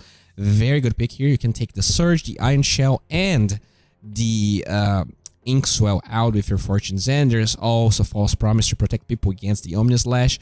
And your W nullifies all the damage that the Iron Shell is going to deal, as well as that Phantom Embrace. So, overall, very pleased with this Oracle pick. We saw how good Oracle was last game. I wonder if Motoca is going to play it that well. And the Tusk is going to be SG's hero. So, Darkseer Tusk, pretty good combo. Going to get the Iron Shell with the Snowball, the tag team. You can chase people down very easily. And you cannot dispel any of that. And also, the shards really counter heroes like Oracle and OD that usually rely on those defensive spells. Yeah, you can buy some time, but the shards are going to buy more time most of the time, and you will die. And this is the time for the Anti-Mage or not. They were actually last picking the off lane very often. At least when they picked the OD, they were last picking the off lane. So I wonder if they go for the Anti-Mage now, because I think it's not going to come through. I think this is going to be the 5th ban from SG, but you never know.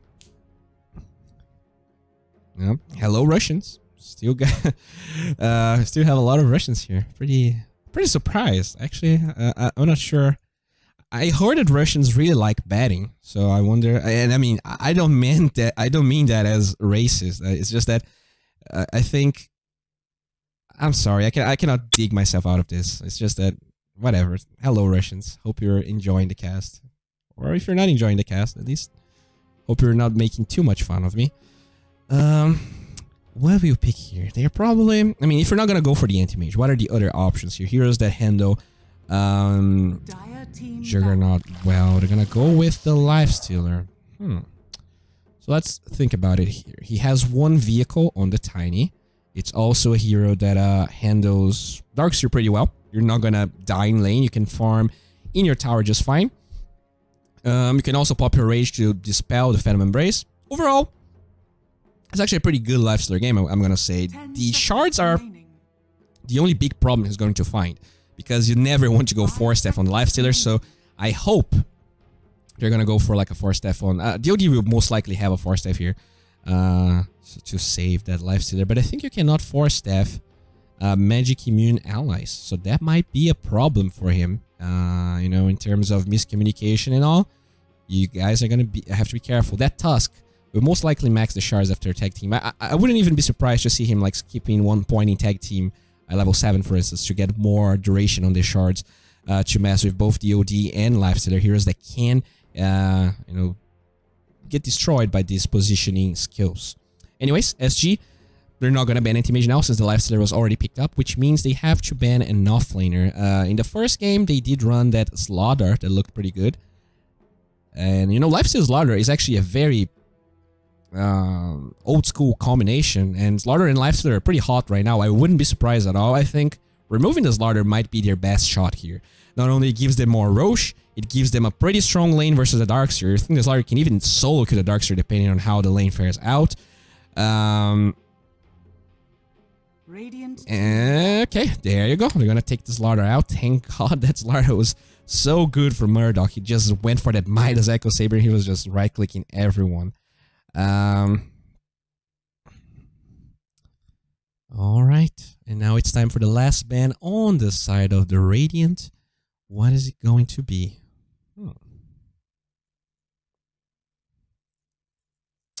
So SG, they need a mid-hero. They've banned Invoker every single game. I wonder if they're going to go for it again. I think Invoker actually fares nicely versus OD. You are very high intelligence. You have all of those disengaging spells. You have the Ghost Walk against the Lifestealer. The Gigarn is actually... it's actually not that good here because they have an Oracle. So with that Oracle, I think they might be wondering whether the Invoker ban is worth or not. Oh, and there you go. They're going to remove the Razor. And they're going to let the Invoker go through. So can that Oracle dispel those Cold Snap? I mean, I'm not even sure if Mini, their mid player, actually runs more of a Quaswex Invoker if he likes to play Xort. But the Quaswex Invoker definitely struggles a little bit more versus that Oracle because of the dispels, the heals, the magic immunity, or the magic, I guess, like protection, mitigation, whatever. In terms of offlaners here, they did pick that Mirana, and I think Mirana is actually not that bad here. The Avalanche Toss combo with the arrow is relatively good, but that Tiny could actually be a support as well. So maybe if they think there's a support that, you know, makes their draft better, they're gonna go with the Enigma, most likely going to be offlane. Do they have any? So the Water Sponge goes through BKB, but it's melee, so usually pretty hard for the Tusk to actually get that going. But the Snowball, until the Enigma has BKB, it's pretty easy to cancel that Black Hole. And he responds from SG. Ooh, the monkey. All right, so what do I think about this Monkey King here? I think the lane versus the OD can go either way. Now that the OD doesn't get that much, like you cannot spam Arcane Orb as often, the Monkey King can fight well versus the OD. The Astro is annoying, but you can, you know, deal a lot of damage. It's going to be forced by a lot of regen. I'm just, like, it's not that Monkey King is a bad pick. It's just, I don't think it's particularly good versus anything there. Like, it's nice. It can lane.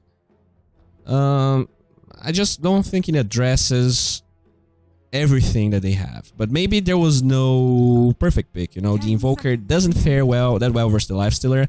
They did take the Razor that SG tried to run versus Duty the first time. So, overall, looks like SG will play Monkey King on Mini, Tusk on Ma, Sexy Fat is going to play a Darkseer, so 3 different heroes on him. Lucy, once again, back at that Grimstroke, and our boy Golden playing the Juggernaut once again. Murdoch will play the Enigma, Arms is going to be playing the Lifestealer, RZS on the Oracle, Ryer is going to play the Outworld Devourer once again, and it was pretty good. And Duyan on the Tiny. I think Duyan was probably the player in this game that kind of impressed me the most. I think, like, how can I say this? Like, when you think of the good supports in South America, you know, I can name a few. There's Hiko, there's Bardo, there's Theolicor. No, I mean, there's Lucy and Ma. They're not that well known. You know, this new iteration of SG is not that known. And you have Duster, and you have King RD. But Duyan, I think, you know, since I actually didn't knew him that well, I didn't expect him to play that well. I think he was a big part of their victory in Game 1 and, you know, the game taking so long for SG to win. Anyways, we're going to a Game 3, guys. This is the decisive match here to see who is going to take the next team for the decisive matchup for the Open qualifiers in the South American region. I'm your caster, Bowie. All right. Nice to meet you all. Hope you guys are all comfy and happy. And if you're not happy, this game is probably going to help you with that, because I think we're going to have a pretty hype game. We're going to have black holes, we're going to have hammers, we're going to have Wukong commands, you know, all those cool team fight spells. Even Darkseer Wall can be pretty good. Does he have the cosmetic for that cool Darkseer Wall? I think he does. All right, so we do Jesus, we do have a pause as always, but we should be, you know, getting back pretty shortly. And, you know, who you guys think is gonna win? If you think SG is gonna win, type 1. If you think Motoca is gonna win, type 2. If you're Russian, say some Russian words, and I'm gonna know you're Russian. Show us OD's belly button. Sure. There you go. Huh. Interesting. That is a pretty massive belly button. Okay. That's enough. That's a little too much. That's a little too close. You know, Tiny is probably my favorite. Like, the way Tiny looks. Like, look at this. How can you not love this guy? Oh, we have a sack. Alright, we have some 2s, we have some 3s, we have some Russian words plus 1. So I'm not sure if he actually understood me and he's just playing around, or if he just, you know, tried to say something that I didn't fully understand. Anyways, we should be almost ready to go.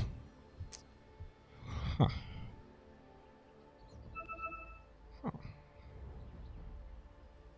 Oh, let's check the rankings, right? So this guy, 295, 236, oh, 60. Arms pretty high up. 177 and uncalibrated. Then we have 239. So the Tusk, so the position for 239. What about this one? Uncalibrated. So SG, they have the advantage.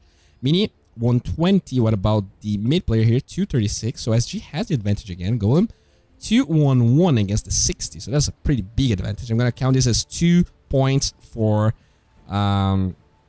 So we are 2-2. And Lucy, Divine 6 against the rank 295. So that is an advantage for Motoca. What about the offlaners? 631 versus 177. So it looks like in terms of MMRs, Motoca is slightly ahead there. Boy looks like an Indian.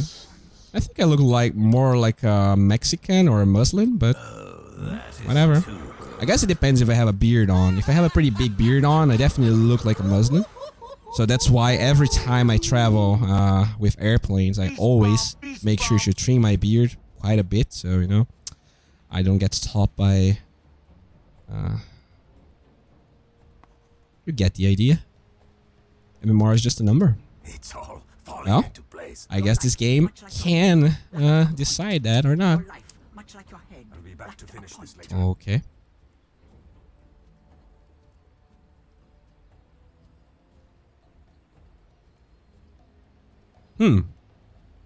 Portuguese speaker here, Motoca means bike. I disagree. Motoca is a freaking motorcycle. What? I mean, come on. Brazilians, can someone tell this guy that Motoca actually means motorcycle? I am pretty sure it is not bike. But anyways. I mean, someone said, wow, he responded, but there's so many Russians speaking that it's hard to actually find anyone saying anything. Top 3 mid-heroes dispatch.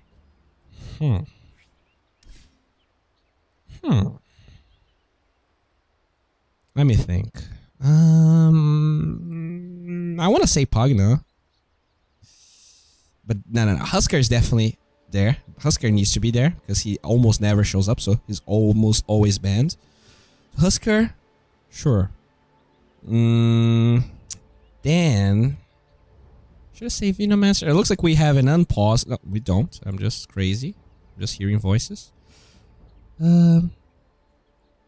Maybe Clinks? I mean, no one even... since no one picks Clinks on competitive, I'm not going to put Clinks here, but I think it's actually underrated. I guess Razor, but it's just that not everyone plays Razor. I'm not sure I can respond. I'm not sure I can answer this. I'm not sure there's like top 3 heroes. Like, I'm gonna say Husker. Husker is definitely in the top 3. The other ones, I guess Kanka. I'm gonna say Husker and Kanka and what about Venomancer? I'm gonna say Venomancer just because Sumayo plays the hero. Alright, looks like Oracle gets found here. Our boy Tusk will taunt a little bit, but overall, nothing's gonna happen. Alright. 30 seconds to battle. We do have a game now. Thank you very much. I'm a D.Bowie once again. This is a decisive match between SG and the boys from Motoca. That, by the way, means motorcycle. What? What? How is... oh my lord. Look at the tips right there. Like, you know, first of all, first blood before the runes, pretty rare. So I was like, I'm gonna open the chat once again to read what they're talking about. Then a life stealer actually dying first blood. That is like super rare. Well, that doesn't really change the game that much. Let's see what Gaben thinks about it. Looks like he is giving the advantage here first year, but it doesn't mean that much. It is a pretty good first blood nonetheless. In terms of lanes, looks like they're gonna pair the Juggernaut and the Grimstructure together.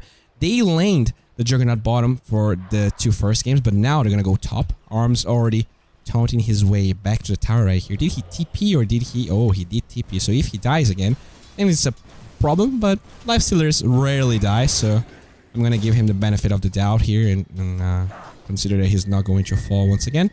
Astro gets committed. Looks like we have a Tony looking for that snipe, and he has that little tree. So let's see if Dunyan... Oh no, SG, will you give this carrier away? Tiny is not showing. This little Shiba. Oh no, the tree just hits him right in the face, and that is a carrier. So definitely making up for that first blood here. Let's see if the win probability is gonna... Yeah, it usually takes a little while to update. So nice carrier snipe, although they did get the items here on the Monkey King first. So Mini, they're going to have problems with this for now, but this is 2 minutes without that carrier, so have to be careful. Alright. In terms of losses and denies here, how are we doing? Looks like there's an Oracle here trying to battle against Sexy Fat and the Tusk. They're taking a lot of creeps, and you know, Oracle is actually here that deals a lot of DPS. He's going to take that Iron Shell out, which means Sexy Fat is not able... Oh, there you go. Now he finally commits the Iron Shell after the Fortune's End, which means 8 seconds of that Iron Shell taking the other creeps down. They're probably gonna... Oh, the deny. Nicely done right there. I think it doesn't even... I'm not sure if it's worth it. Oh, boy! He gets another deny. That's pretty good. Top lane. This is going to be a Tiny plus the Enigma versus the Juggernaut and the Grimstroke. Those babies are actually pretty good versus Juggernaut. You know, the Blade Fury doesn't do that much damage to them because they have a lot of magic resistance. They're pretty low HP. So, you know, Monkey King would lane pretty well versus that hero, but Monkey King has to be laning versus OD here. Ryer already gets himself a self.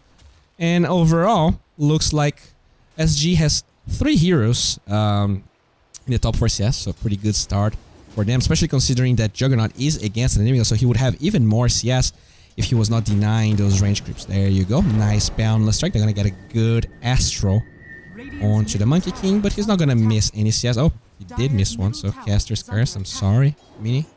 Didn't want it to affect your gameplay there. Looks like Arm's gonna show up here.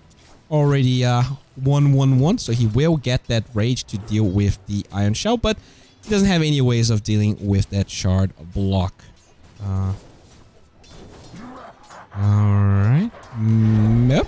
Nice Astro right there. Bottom lane.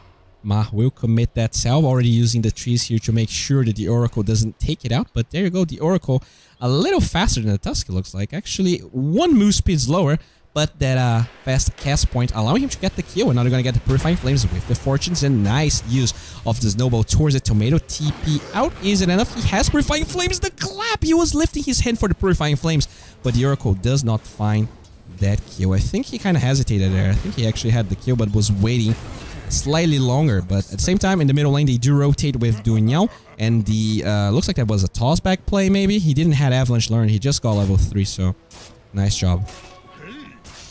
Alright. Looks like Arm's already level 4. Did gave first blood away, but 19-1, 20-1, having a pretty good game. Oh, toss back onto Darkseer. Can they actually stop this surge? They will dispel it with the Fortunes, and this is a kill. They want to leave it to Arms, and he does get that boop. Nice job once again. Dunyan just... he's just milking water out of a rock here with this Tiny. Like, he's getting kills that I didn't think he should be getting, but overall, pretty good play. He does get the Jingu stacks right here. Mini will have a lot of life still. The Blade Fury is here. There is boots on Golem, but he doesn't actually follow up. You know, one thing that a lot of people don't know about is you can Frost Shield Blade Fury Juggernaut, but you cannot Inkswell a Blade Fury Juggernaut. So even though there was Inkswell available, the Grimstroke couldn't actually follow up, unfortunately. Oh, Dunyan. Oh, and there, that's the play. And that's the play. They're gonna TP. Oh, what the hell? Oh, he uses the Mischief to buy time, and Dunyan was a little confused there, but they will get the toss back. Mini trying to disengage. They will find the kill onto the Tiny, but Ryer will survive. Pretty low HP. But those Strength Boots will allow him to get back to full HP in no time. Ryer, where is the Astro? Oh, that cast point a little faster than the Boundless Strike. Ooh, doesn't find him. They will go either way. I don't think they actually get this kill with the tag team ever. No, they're gonna lose the Tusk. Mini will most likely survive, but yeah, the fact that the Boundless Strike did miss really puts a wrench on SG's plans there. Unfortunate. terms of improbability, once again, it looks like every time SG actually has the Gaben Avail in terms of improbability. Not really sure why he thinks that. Oh, I'm not saying that they shouldn't. Oh, nice balance strike. Can they find this kill? The last right click from Lucy gets the kill, and the Grimstroke will be able to disengage, has tangles, and there you go. He's gonna commit me very low HP. He gets the balance strike. He gets the Jingle stacks. Not enough lifesteal though, and at the end of the day, you're gonna lose 2 to find Ryer. So overall, pretty good trade for Motoca out the way. Arms doesn't have. Oh, just got in fast. Can't take the catapult out, no problem. So not a lot of pressure being applied to this tower. And now he gets his phase boots, gets the Radiance locked in, and now I wonder which type of boot he's gonna go for. I don't think Radiance is gonna be that good, so maybe he's gonna go for that Armlet Desolator that most this is usually either the Armlet Radiance, you know, Midas Armlet Radiance or Midas Armlet Deso. Anyways, looks like our boy Ma will find 2 heroes on the side of Motoca. The tech team gets committed, only level 1 though, and this Oracle quickly runs towards the shrine. Where is the damage? They dispel the Iron Shell, and now the Avatos might find Sexy Fat. There you go, that's a killing spree for the support Tiny. And I was praising Dunyao, and once again he shows up and reveals that he can play the game called Dota 2. Ma has a TP. Toz is gonna be committed. There's a lot of mana on this Tiny here. I'm pretty sure. Oh, there is no Avalanche actually. Yeah, he had to wait, like, as soon as the toss got committed, he had to commit a TP, but even then, it was a pretty risky play. Oh, Avalanche, once again. Nice, whoa, they're gonna commit the hammer here. Mini, where's that Mischief? Just disjoint, there you go. Balance strike, buying time with the, oh, what a crazy good play by Mini. He actually turns it around, and the TP from Ma, allowing him to survive the toss. Is it enough damage? No, 35, the 3 toss is. Mega kill streak for Dunyao. Jesus Christ. And the Dire Courier also dies. He is 6-2. He participated in pretty much every single kill that Motoca was able to find. And now Lucy fighting the Oracle here. Looks like nothing is really going to happen. Alright. Iron Shell with the Surge. Sexy Fat maybe looking for the next creep wave. He does seize the Oracle top, so there's not going to be an annoying Oracle dispelling his Iron Shell. And there you go. He's ready to take this one out.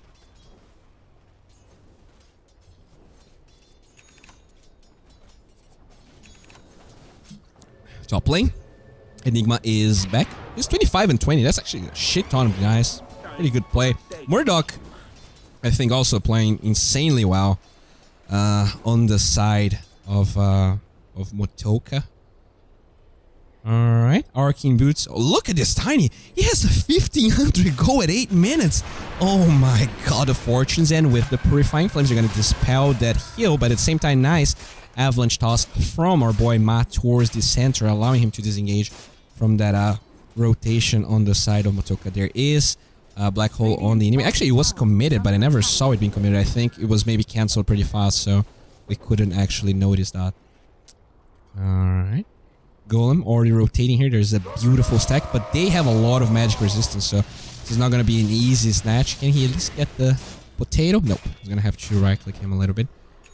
Alright, Sexy Fat already level 7, going for the Helm of the Dominator.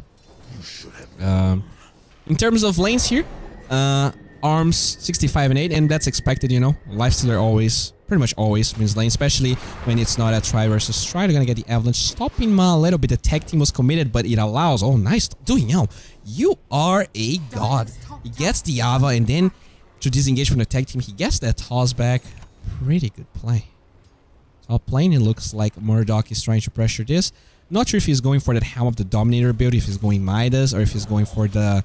Well, even Vlad's is kind of popular in Enigmas these days. Looks like Sexy Fat's gonna get found right here, whereas the Eva toss does have some heal. The Surge is not going to be dispelled because he already committed the Fortunes, and Sexy Fat, though, still a little in danger, I want to say. Araya is super fast because of the Tranquil Boots, but not fast enough. Midas already down on the Lifestealer. And guess what? There's going to be a Midas on the OD, and the Enigma could even go for a Midas as well. Oh no, this is giving some PTSD from game 1. Suddenly a 3,000 gold lead for Motoca already. Can SG actually punish these greedy items on the side of Motoca? Time will tell. Ma, still level 4, trying to battle the OD for a deny here. I'm not sure if this is worth it. The Astro We'll make sure that there's no deny, but there's also no the Eva. Where's that toss plate? Oh. Nice snowball trying to disengage. Where's the shard block? Doesn't block the Tiny. The tip flies out. Ma being run down by, once again, that haste Tiny. And Ryer makes sure to get the kill with the Astro. Alright.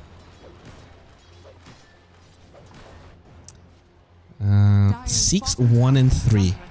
1900 gold 10 minutes after Arcane Boots. Jesus, this Tiny. This is one of the greatest Tiny performances I've ever seen in my life. Stroke of Fate with the Balance Strike. They're gonna try and get on top of Murdoch. He does have Black Hole, but with the Silence and the Inkswell, I think this is more than enough damage. And it is Lucy that finds that kill, and also that gives him level 6 Soul Bind is now available. Let's see how many combos they have with Soul Bind here. There's actually not that many. I think there's actually no combos. Yeah. Like, no skills from the Juggernaut, no skills from the Monkey King, no skills from the Tusk. You don't get 2 snowballs, I assume. And, the Dark Seer, can you get double Iron Shell if you actually Iron Shell the Soul Bind? It probably does, so I guess that's one combo. You can get double Iron Shell dealing damage to those 2 heroes that are together. That actually might be pretty strong in the early game. That's a decent amount of damage. The problem is he can get dispelled by the Oracle. They're gonna TP a lot of heroes here. Can they toss the Enigma into a black hole? No. Quickly, Mini will commit that 3 downs to disengage. Omni Slash doesn't double with Grimstroke, so you are wrong, Mr. Random Person of the chat. Oh, look at that. He's already 1800 gold towards that Radiance. The gold's just flying out of thin air here for the heroes on Motoca. Tiny looking... Oh, he really wants that balance. Alright, he keeps on chasing. It looks like now he's gonna be revealed doing now, trying to wrap around. They have that toss, and now there's no balance strike. Oh no. That toss into a black hole. You have to be careful about it. There is a double damage. Gets spotted by Ryer, and he already has a Hand of Midas anyways. Looks like he's gonna lose the Grimstroke here. Did he commit black hole? No. It was only an Avatar, it looks like. No middle lane. Ryer trying to approach Golem here. Level weight with the Yasha on the way. Still pretty much going for the same build. The bottom side of the map looks like they are trying to find arms. Does he have rage? He did commit it once. Now they're still fighting open wounds. The Astro will isolate that one hero, and now they try and chase Tex Effect. He still has Surge. He's holding on to it, and with the Avatars, nice Mischief trying to dodge the damage, but still not enough. They do set up with Mahir trying to hide into the trees. They're gonna TP another hero. Oh no, another. Okay, the Silence is there, but the Silence was too early. They're gonna get the Avalanche anyways. Nice Shard blocks trying to buy time. Duino might be in trouble. He's looking for the toss, but it's gonna get stunned, and it looks like they're not gonna find the kill. Can you please stop missing kills? Action, there's a mini-map for a reason. I didn't miss, literally miss 0 kills this game. Or if I miss, I think it was 1. Yeah, whatever. I'm sorry if I missed any kills, alright? I'm not gonna be a jerk about it. Oh, there's also a Midas here. Oh boy. 3 Midas, 3 Cores. Nice Blade Fury out. Looks like the Juggernaut is going to be okay once again. Dire's bottom tower is under attack. Alright. Arms here. Level 12. Already 3000 go towards that Radiance. Ooh, man. I don't know. If they can get these 3 Midas like this, and SG is not punishing this at all, and not going for Midases, I am not sure what they can do. I'm not even like... I really don't know what they can do. Like, if you can just get 3 Midas, SG is not pushing any towers, SG is not going for any greedy items, like, how are you going to win this game? Like, the matchups are not that good. I talked about the Monkey King, not necessarily good against anything that they have on the side of Motoca. You have this Dark Seer, not necessarily great against anything. I guess you can, like, it's actually not that good against anything. And I guess you can get a Lifestealer Radiance Illusion, that's about it. And the Juggernaut, you know, it's a good hero. Golden is playing pretty well the entire series, but I don't know. I am honestly afraid for SG right here. And I also don't know what they can do. Like, when are they going to group up? What is their timing here? They don't really have any Blink Dagger heroes. I guess the Tusk can go on, but he's a poor level 6 Tusk against this freaking massive Tiny that, by the way, already got his Blink Dagger a couple of minutes ago. I am just... I don't know. I am honestly scared, and hopefully we can get a good game here, but for SG, they're going to have to find some great kills, or else they're just going to be outfarmed. There's no way around it. 3 Midases. And not only this is 3 Midases, but the Tiny got a free game anyway, so he can still create space while everyone farms. And he's 7-1-4, so still, there was only 1 kill in this entire game. 14 minutes of action. Duyan was on top of pretty much every single kill. Like, let's clap for this Tiny. You know, support Tiny, guys. Way better than most people would realize.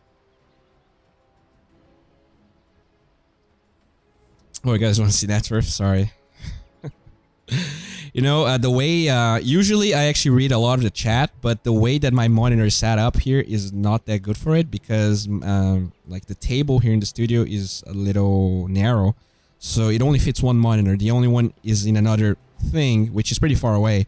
So it is quite awkward for me to turn my head and look at it. But, you know, I apologize, guys, if the viewing experience is not for your liking. I mean, I wasn't even supposed to be casting this. I was actually blessed with a man, a beautiful man that gave me a studio and internet and peripherals? Whatever.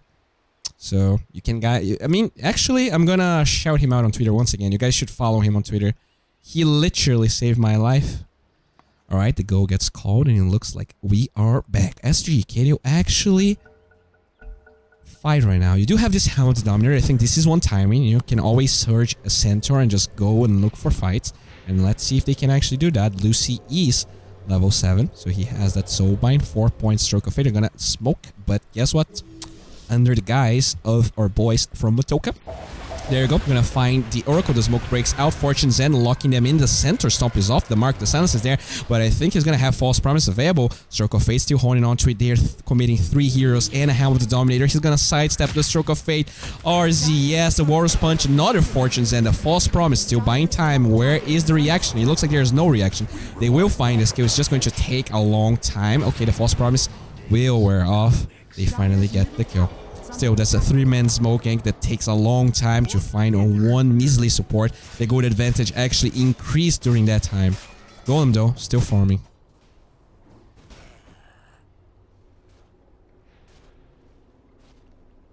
Alright.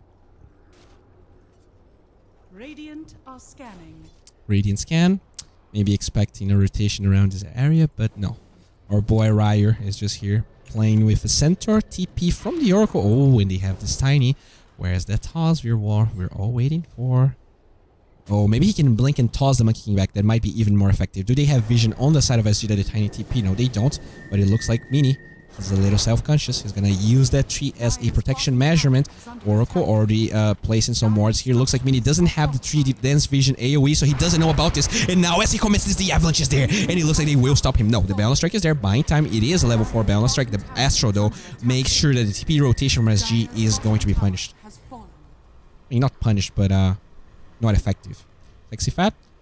They do have vision of you, so RZS just keeps on camping here, and he actually has another ward, so they could dominate this mid area right now, and they could still take a fight if necessary. The Lifestealer House's Radiance going already has a relic, so many greedy items on the side of Motoca. They're gonna have to take the perfect fight right now. Alright, the Midas actually eats that Helm of the Dominator. That is another thing going on for them. The Midas is so effective. They have 3 heroes that can just destroy this Helm of the Dominator that the Darkseer farmed. And this Darkseer is their 2nd highest net worth hero. He should be doing a lot, but he can't because of those Midases. And they keep on outfarming them. Radiance now done for this Lifestealer. Oh my lord. Whew. Golem's gonna be forced out here. Level 14 arms.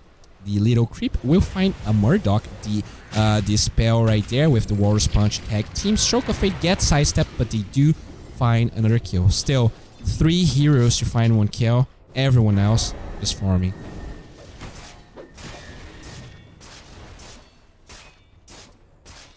Dire's middle tower is under attack.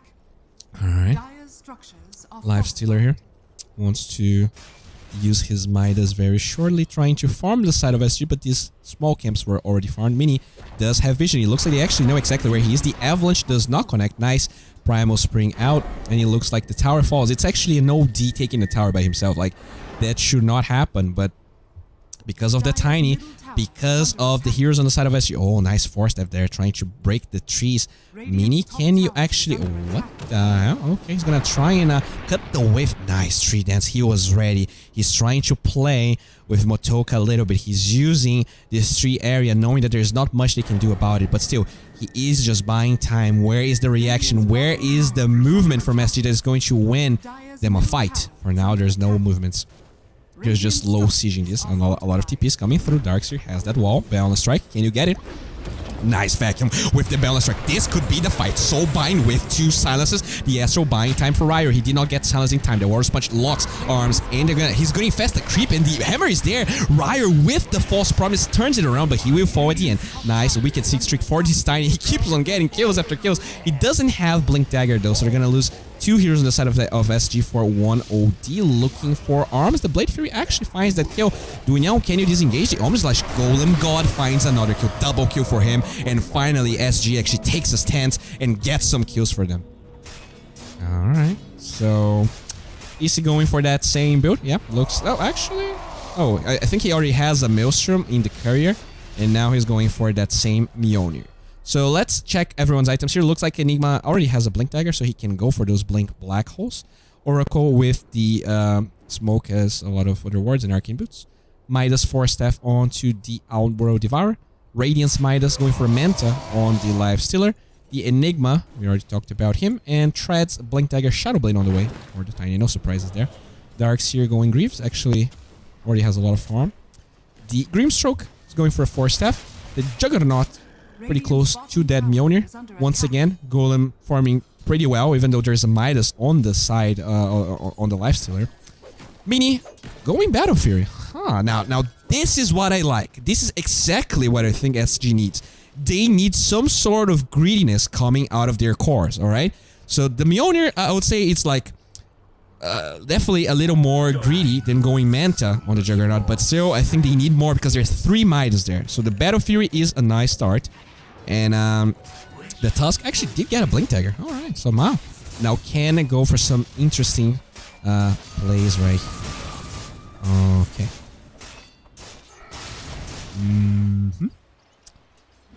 Okay, let's check Gaben's opinion about this game. Actually pretty even. 48%. Chance that SG is gonna win. Bottom side of the map, there is Blink Dagger on both the Enigma and the Tiny here, so they can go for some toss plays, some Blink Dagger plays. The Courier brings the Yasha here to the Lifestealer, and they're gonna get a ward here. SG, okay, the Inkswell buying time, but the Eva toss combo is insane. Can he actually survive? Lucy will be up, he pops his ticket, now the Shard block will make sure that Tiny cannot go for many more plays. Malefice with the Midnight Pulse, nice soul bind locking them in, but the open wounds makes sure that if Murdoch moves forward, they will be able to find that kill, and they keep on pushing here. And guess what? They have a Catapult, they have Black Hole, they have the Hammer in 5 seconds. This could be a pretty good early push coming on the side of Motoca. Can they do it? It looks like the Monkey King is not even there. He does have a TP if necessary. They keep on pushing. The wall gets committed. That Lifesteal Illusion kind of dissuades Motoca from fighting, but it also means there's no wall, so maybe they can actually go for a Roshan on the side of Motoca. The Astro just holding that illusion. They don't really Rosh that fast though. There's no death, so there's no minus armor. So yeah, once again, this is unlike game 1. This is not a game where Motoca can just get inside the pit and get Roshan, you know, in like 5-10 seconds like they did. If they're gonna Rosh, it's gonna take a while, and there is chance for SG to contest this. They do have some vision heroes. The Darkseer can send his creep, although it's very likely that it's gonna be, you know, Midas. There is shards, and there's also the Monkey King, but not as good as last game because they had that Phoenix. They had the Phoenix, and I think they had another pretty good... Oh, Batrider. So contesting Roshan was very good. Was very easy for SG. Alright. The applause flying out. It looks like now they're going for another tier 2 tower. This is one of the last ones. Oh, they're gonna surge a little Satyr here, just trying to get vision, but where's the Midas? They don't even need the Midas. That's easy. 200 gold for Ryer. So even if they don't Midas the creep, that's still a lot of gold either way. And I'm not even sure why they threw that creep there. I guess they wanted to get vision. Wanted to make sure everyone was there. So this gives the chance for Golden split push, right? Yeah, that's pretty good. Like, even though they give that creep away, it also allows Golem to farm very well. But they're gonna TP here, and everyone has vision of Golem, so he needs to be careful. There's always a chance of a black hole. They're gonna spot the Enigma here. Nice. Astro trying to buy time. They will get the Omni Slash, zoning everyone away. I think this is going to be an easy... No! He actually blinks out of the Astro. Can they find Murdoch here? The Silence is gonna make sure there's no black hole for now, but they will buy back that tiny false promise onto him. He's looking for that black hole. There you go. It's on 2. Can they cancel this down? They can't. The Silence finally comes through, but the hammer is already there. Darkseer did die, and they will be able to get Enigma back to full HP once again. False promise. Eva, can they toss this Monkey King back? No, they're gonna toss him through the air. Mini trying to disengage. There's open ones. Nice snowball. Right by time for him to get out. Where's the tree? That's there you go. He's gonna be able to disengage. Very good play. The Tusk will sacrifice himself for the Monkey King to survive, but he actually found a kill on Schreier. So at the end of the day, that's actually not that bad for SG. Another Eva toss. Juggernaut pretty... Oh no. Juggernaut pretty low HP, now open wounds onto Lucy. He gets some extra move speed with the Inkswell, but he is going to be taken out either way, and the shard block is not on point. Arms keeps on pushing. Boundless strike with the okay, this is a dead mini. No buyback. The snowball just trying to get that one kill, but now we're gonna die back as well. No, they can push right now. This Arms Lifestealer is full HP. He's level 19. The tower is already a little low, and Sexy Fat, he doesn't have that wall of replica for 30 seconds. Can SG actually defend this, or will Motoca just get a free lane of barracks?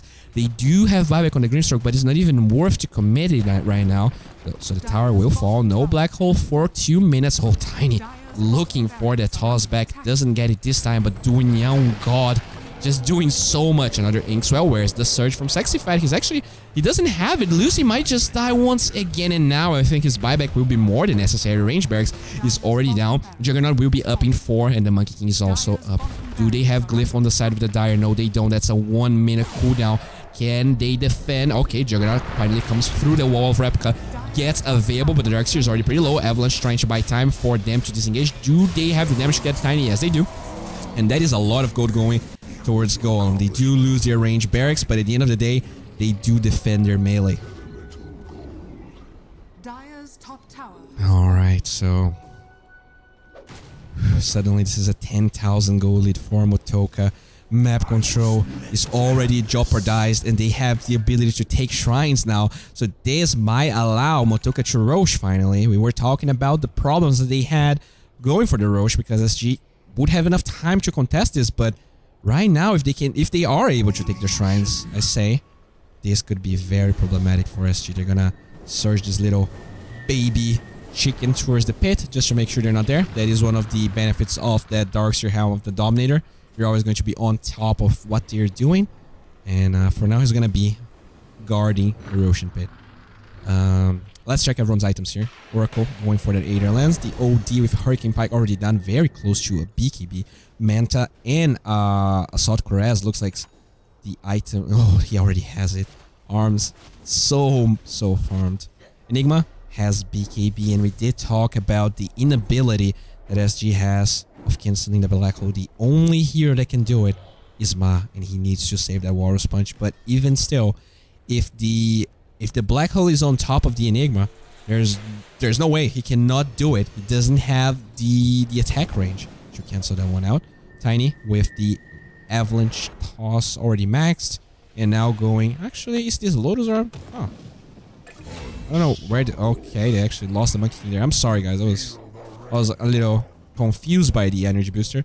Looks like they're gonna lose the Monkey King here. That's 40 seconds with no Monkey King, and he doesn't have a buyback. So let's see how much they're gonna force. They're not going Roshan, actually. They're gonna go towards the high ground right here. The Eidolons giving vision. The creeps will... Well, right are the creeps. Okay. It's gonna take a while. I think the Monkey King was trying to cut the wave, but he did get punished. And even though they have backdoor protection, it's going to last for very little time. You're gonna get an Astro here. Nice wall with that Radiance Illusion. Can they take that Illusion out? He's pretty tanky, but finally falls. So they keep on pushing the wall. Dissuades Motoca to go super hard here, but they can slow push. They're gonna take that ward out, and finally they disengage, knowing that they did not force buyback on the side of SG. There was a smoke on this Enigma with BKB. Are they fake backing? Are they pushing? Looks like they're gonna keep on going. Monkey King not there just yet. He's actually going towards the opposite direction, but seeing everyone here, he might change his mind. There you go. He's gonna go back. Stroke of Fate getting committed. and the wall will eventually fade away. Huh, Motoca actually spending a lot of time here with this stalemate. They know that, oh, and look at this. There's actually wards here. The smoke was seen by the side of Motoca. The tower will fall. Smoking. Oh, can they get a good balance strike here? The blink from, alright, where's the black hole? They're gonna get the Midnight Pulse. Grimstroke already dead. The Wukong's command gets committed, but it's not really hitting many people. They're gonna get a good vacuum right there, but the False Promise buying time for the Oracle. They're gonna get an Astro here, holding one of the heroes from SG in place. Can they find Darkseer? He has this hood, but it's not enough. He's gonna die, and he has buyback. I think this is going to be necessary. Golem, they find the black hole right on the tip, and with that rage, this is a dead Juggernaut. They have to commit those buybacks, and there you go, Jug and the Darkseer. They're gonna try and turn this around with the Snowball. Where is the Shard? Where are the Shards? They do not commit it. Finally, it's gonna block Murdoch in, but the melee barracks are also very, very low. Omnis Lash on to 1, but they do not find any kills just yet. Dunyan so low, but he's going to survive. Finally, one Maelstrom proc gets that kill, but the Hammer makes sure that Mini is dead for 41, and slowly but surely Ryer is going to find his melee barracks. He looks like Ma also gets taken out by Arms, and he's actually fighting the entirety of SG here. Look at that. He's just walking around. Golden, this could be a little dangerous to Arms. Hello? Hello, the Surge. Oh, nice Manta. He open wounds actually hitting so much. Golem, can you actually get this kill? This fight is a little weird. Finally, they commit the Blade Fury. Arms, are you actually going to fight? Oh my lord, that is a little bit of a throw. They're gonna get the Soulbind onto 2. Okay. So, they lost 4 heroes for 1 melee barracks. That was a little throwy. You know, I don't like to flame. I definitely don't like to flame, but running around, running around the Juggernaut here, that was a little bit too much, maybe. Well, maybe not. Let's see. This is a 15,000 gold lead on the side of Motoca here. Now Golem finds himself that tower. Can they actually Rosh out of this? There is an illusion rune right here. Roshan is full HP. Do they have any medallions? They don't, but there's tag team. Tag team might be enough for them to Rosh, especially if the Monkey King rotates as fast as possible here. They don't want to commit that buyback onto the Lifestealer. So SG, out of that one play, oh my god, they're gonna get a Roshan here, and this is a good start, you know? They might just lose this game, but that play, we have to, you know, we cannot forget that play, because if SG wins, everyone's gonna go back to it. Well, Roshan will fall, no response. There is one little tiny here, and we saw him have a huge impact. The 3 toss will reveal that Roshan is pretty much 20% HP. They're gonna get a good vacuum with the Warrior's Punch. Eva toss, nice Inkswell silencing the tiny Roshan. Falls Golden did pick it up, but there is no detection here. It looks like they don't have a dust on the side of SG, but they will get Roshan regardless. And what a weird play from that Lifestealer. So, you know, we were at about 90%, and we are dipping down here. I think we're going to be at around 75%. And if Golem delivers, which he did in game 2, this game might be going back to SG. And I know how hungry these guys are for a minor. They've been training so hard for so long. These unknown boys from Brazil. Yes, unknown might be a very strong word, but they didn't had a lot of competitive experience. They are picked up by SG, and suddenly they might be one step further from qualifying to the close qualifiers. Golem, already level 23. Jeez, he actually got a lot of levels here. Oh boy. Oracle. Level 16. Looks like the shrine is being taken out, so finally they do rotate. This one is still up, but this one is the more important one. Very unlikely that SG will be able to, you know, get a free Roshan again, unless they they just dance around the Juggernaut like that again. Okay. So we have a pause. How are you guys doing? I'm doing pretty well. Hope the casting is okay-ish for you guys. I'm just a little hungry, actually, but I think there's food waiting for me, because we will have another game to cast very shortly. It's going to be whoever wins this game. Actually, let me double check who won the other series. I assume that one didn't take as much as this one, you know, with the pauses and that 1 hour game. Okay, it looks like... Oh, so that was Team Odd actually won against Gorilla Pride. And we are back. Alright. Sorry for the Legarino there. So Team Odd actually has Kotaro, Excel, Schofield, J-Marie, and Sword Army. So a lot of known names, a lot of good players. Whoever wins this game will have a tough time indeed. Alright, they're grouping up. They do have that BKB launch, the Enigma.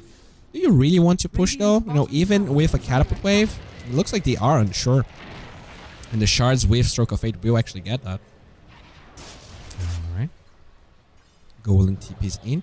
He did get that MKB, which means that the Radiance is not going to be as effective, which also means that a 20% evasion of the Lifestealer is not going to be that effective. Okay. Stalemate. Black Hole a little less effective because of the 2 lives on the side of SG, so they're gonna have to be very careful with how they approach this game now. Still, they are going for the objectives here. Shrine gets taken out. Dire's bottom shrine has fallen. Even though SG, you know, they got a couple of things going for them. They know how scary it is to actually contest Roshan, so I'm sorry, to contest those shrines. Okay. So invisibility for Murdoch, as well as smoking. I heard an Avatars. Alright, they're gonna find a Grimstroke. It looks like he might be dead. The second Arcane Orb finds that Kill Golem. Pops the Blade Fury here. No bashes coming from the Lifestealer, which means this is going to be able to disengage. Alright, middle lane. Nice Mischief here, buying time. The Balance Strike is off the mark. The Vacuum is here. Oh, SG, they're a little overeager here. You can feel the tension. You know, that buyback. I mean, this might be the safe play, and considering you are playing from behind, you should probably go for the safe play, but, you know, it does showcase their mentality here.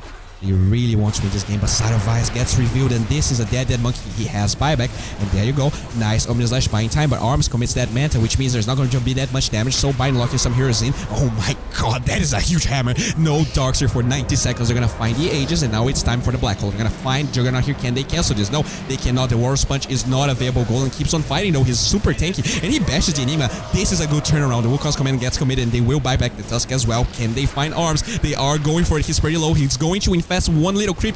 Can they find this kill with the slow from the Equilibrium? No, it's going to be Ryer that dies, and Golden still alive even after the Purifying Flames and Fortunes, and Golden pops his Blade Fury, but the Tiny blinks out. So at the end of the day, this fight doesn't really favor anyone, I think. Okay, they do find the Oracle as well. So Mini has BKB. After the fight recap shows up, we can actually check everyone's items here. Ooh. That is an annoying Lifesteal Illusion. Oh. One of my punishments as a boy was painting rocks. That Dunyao. This is a little bad.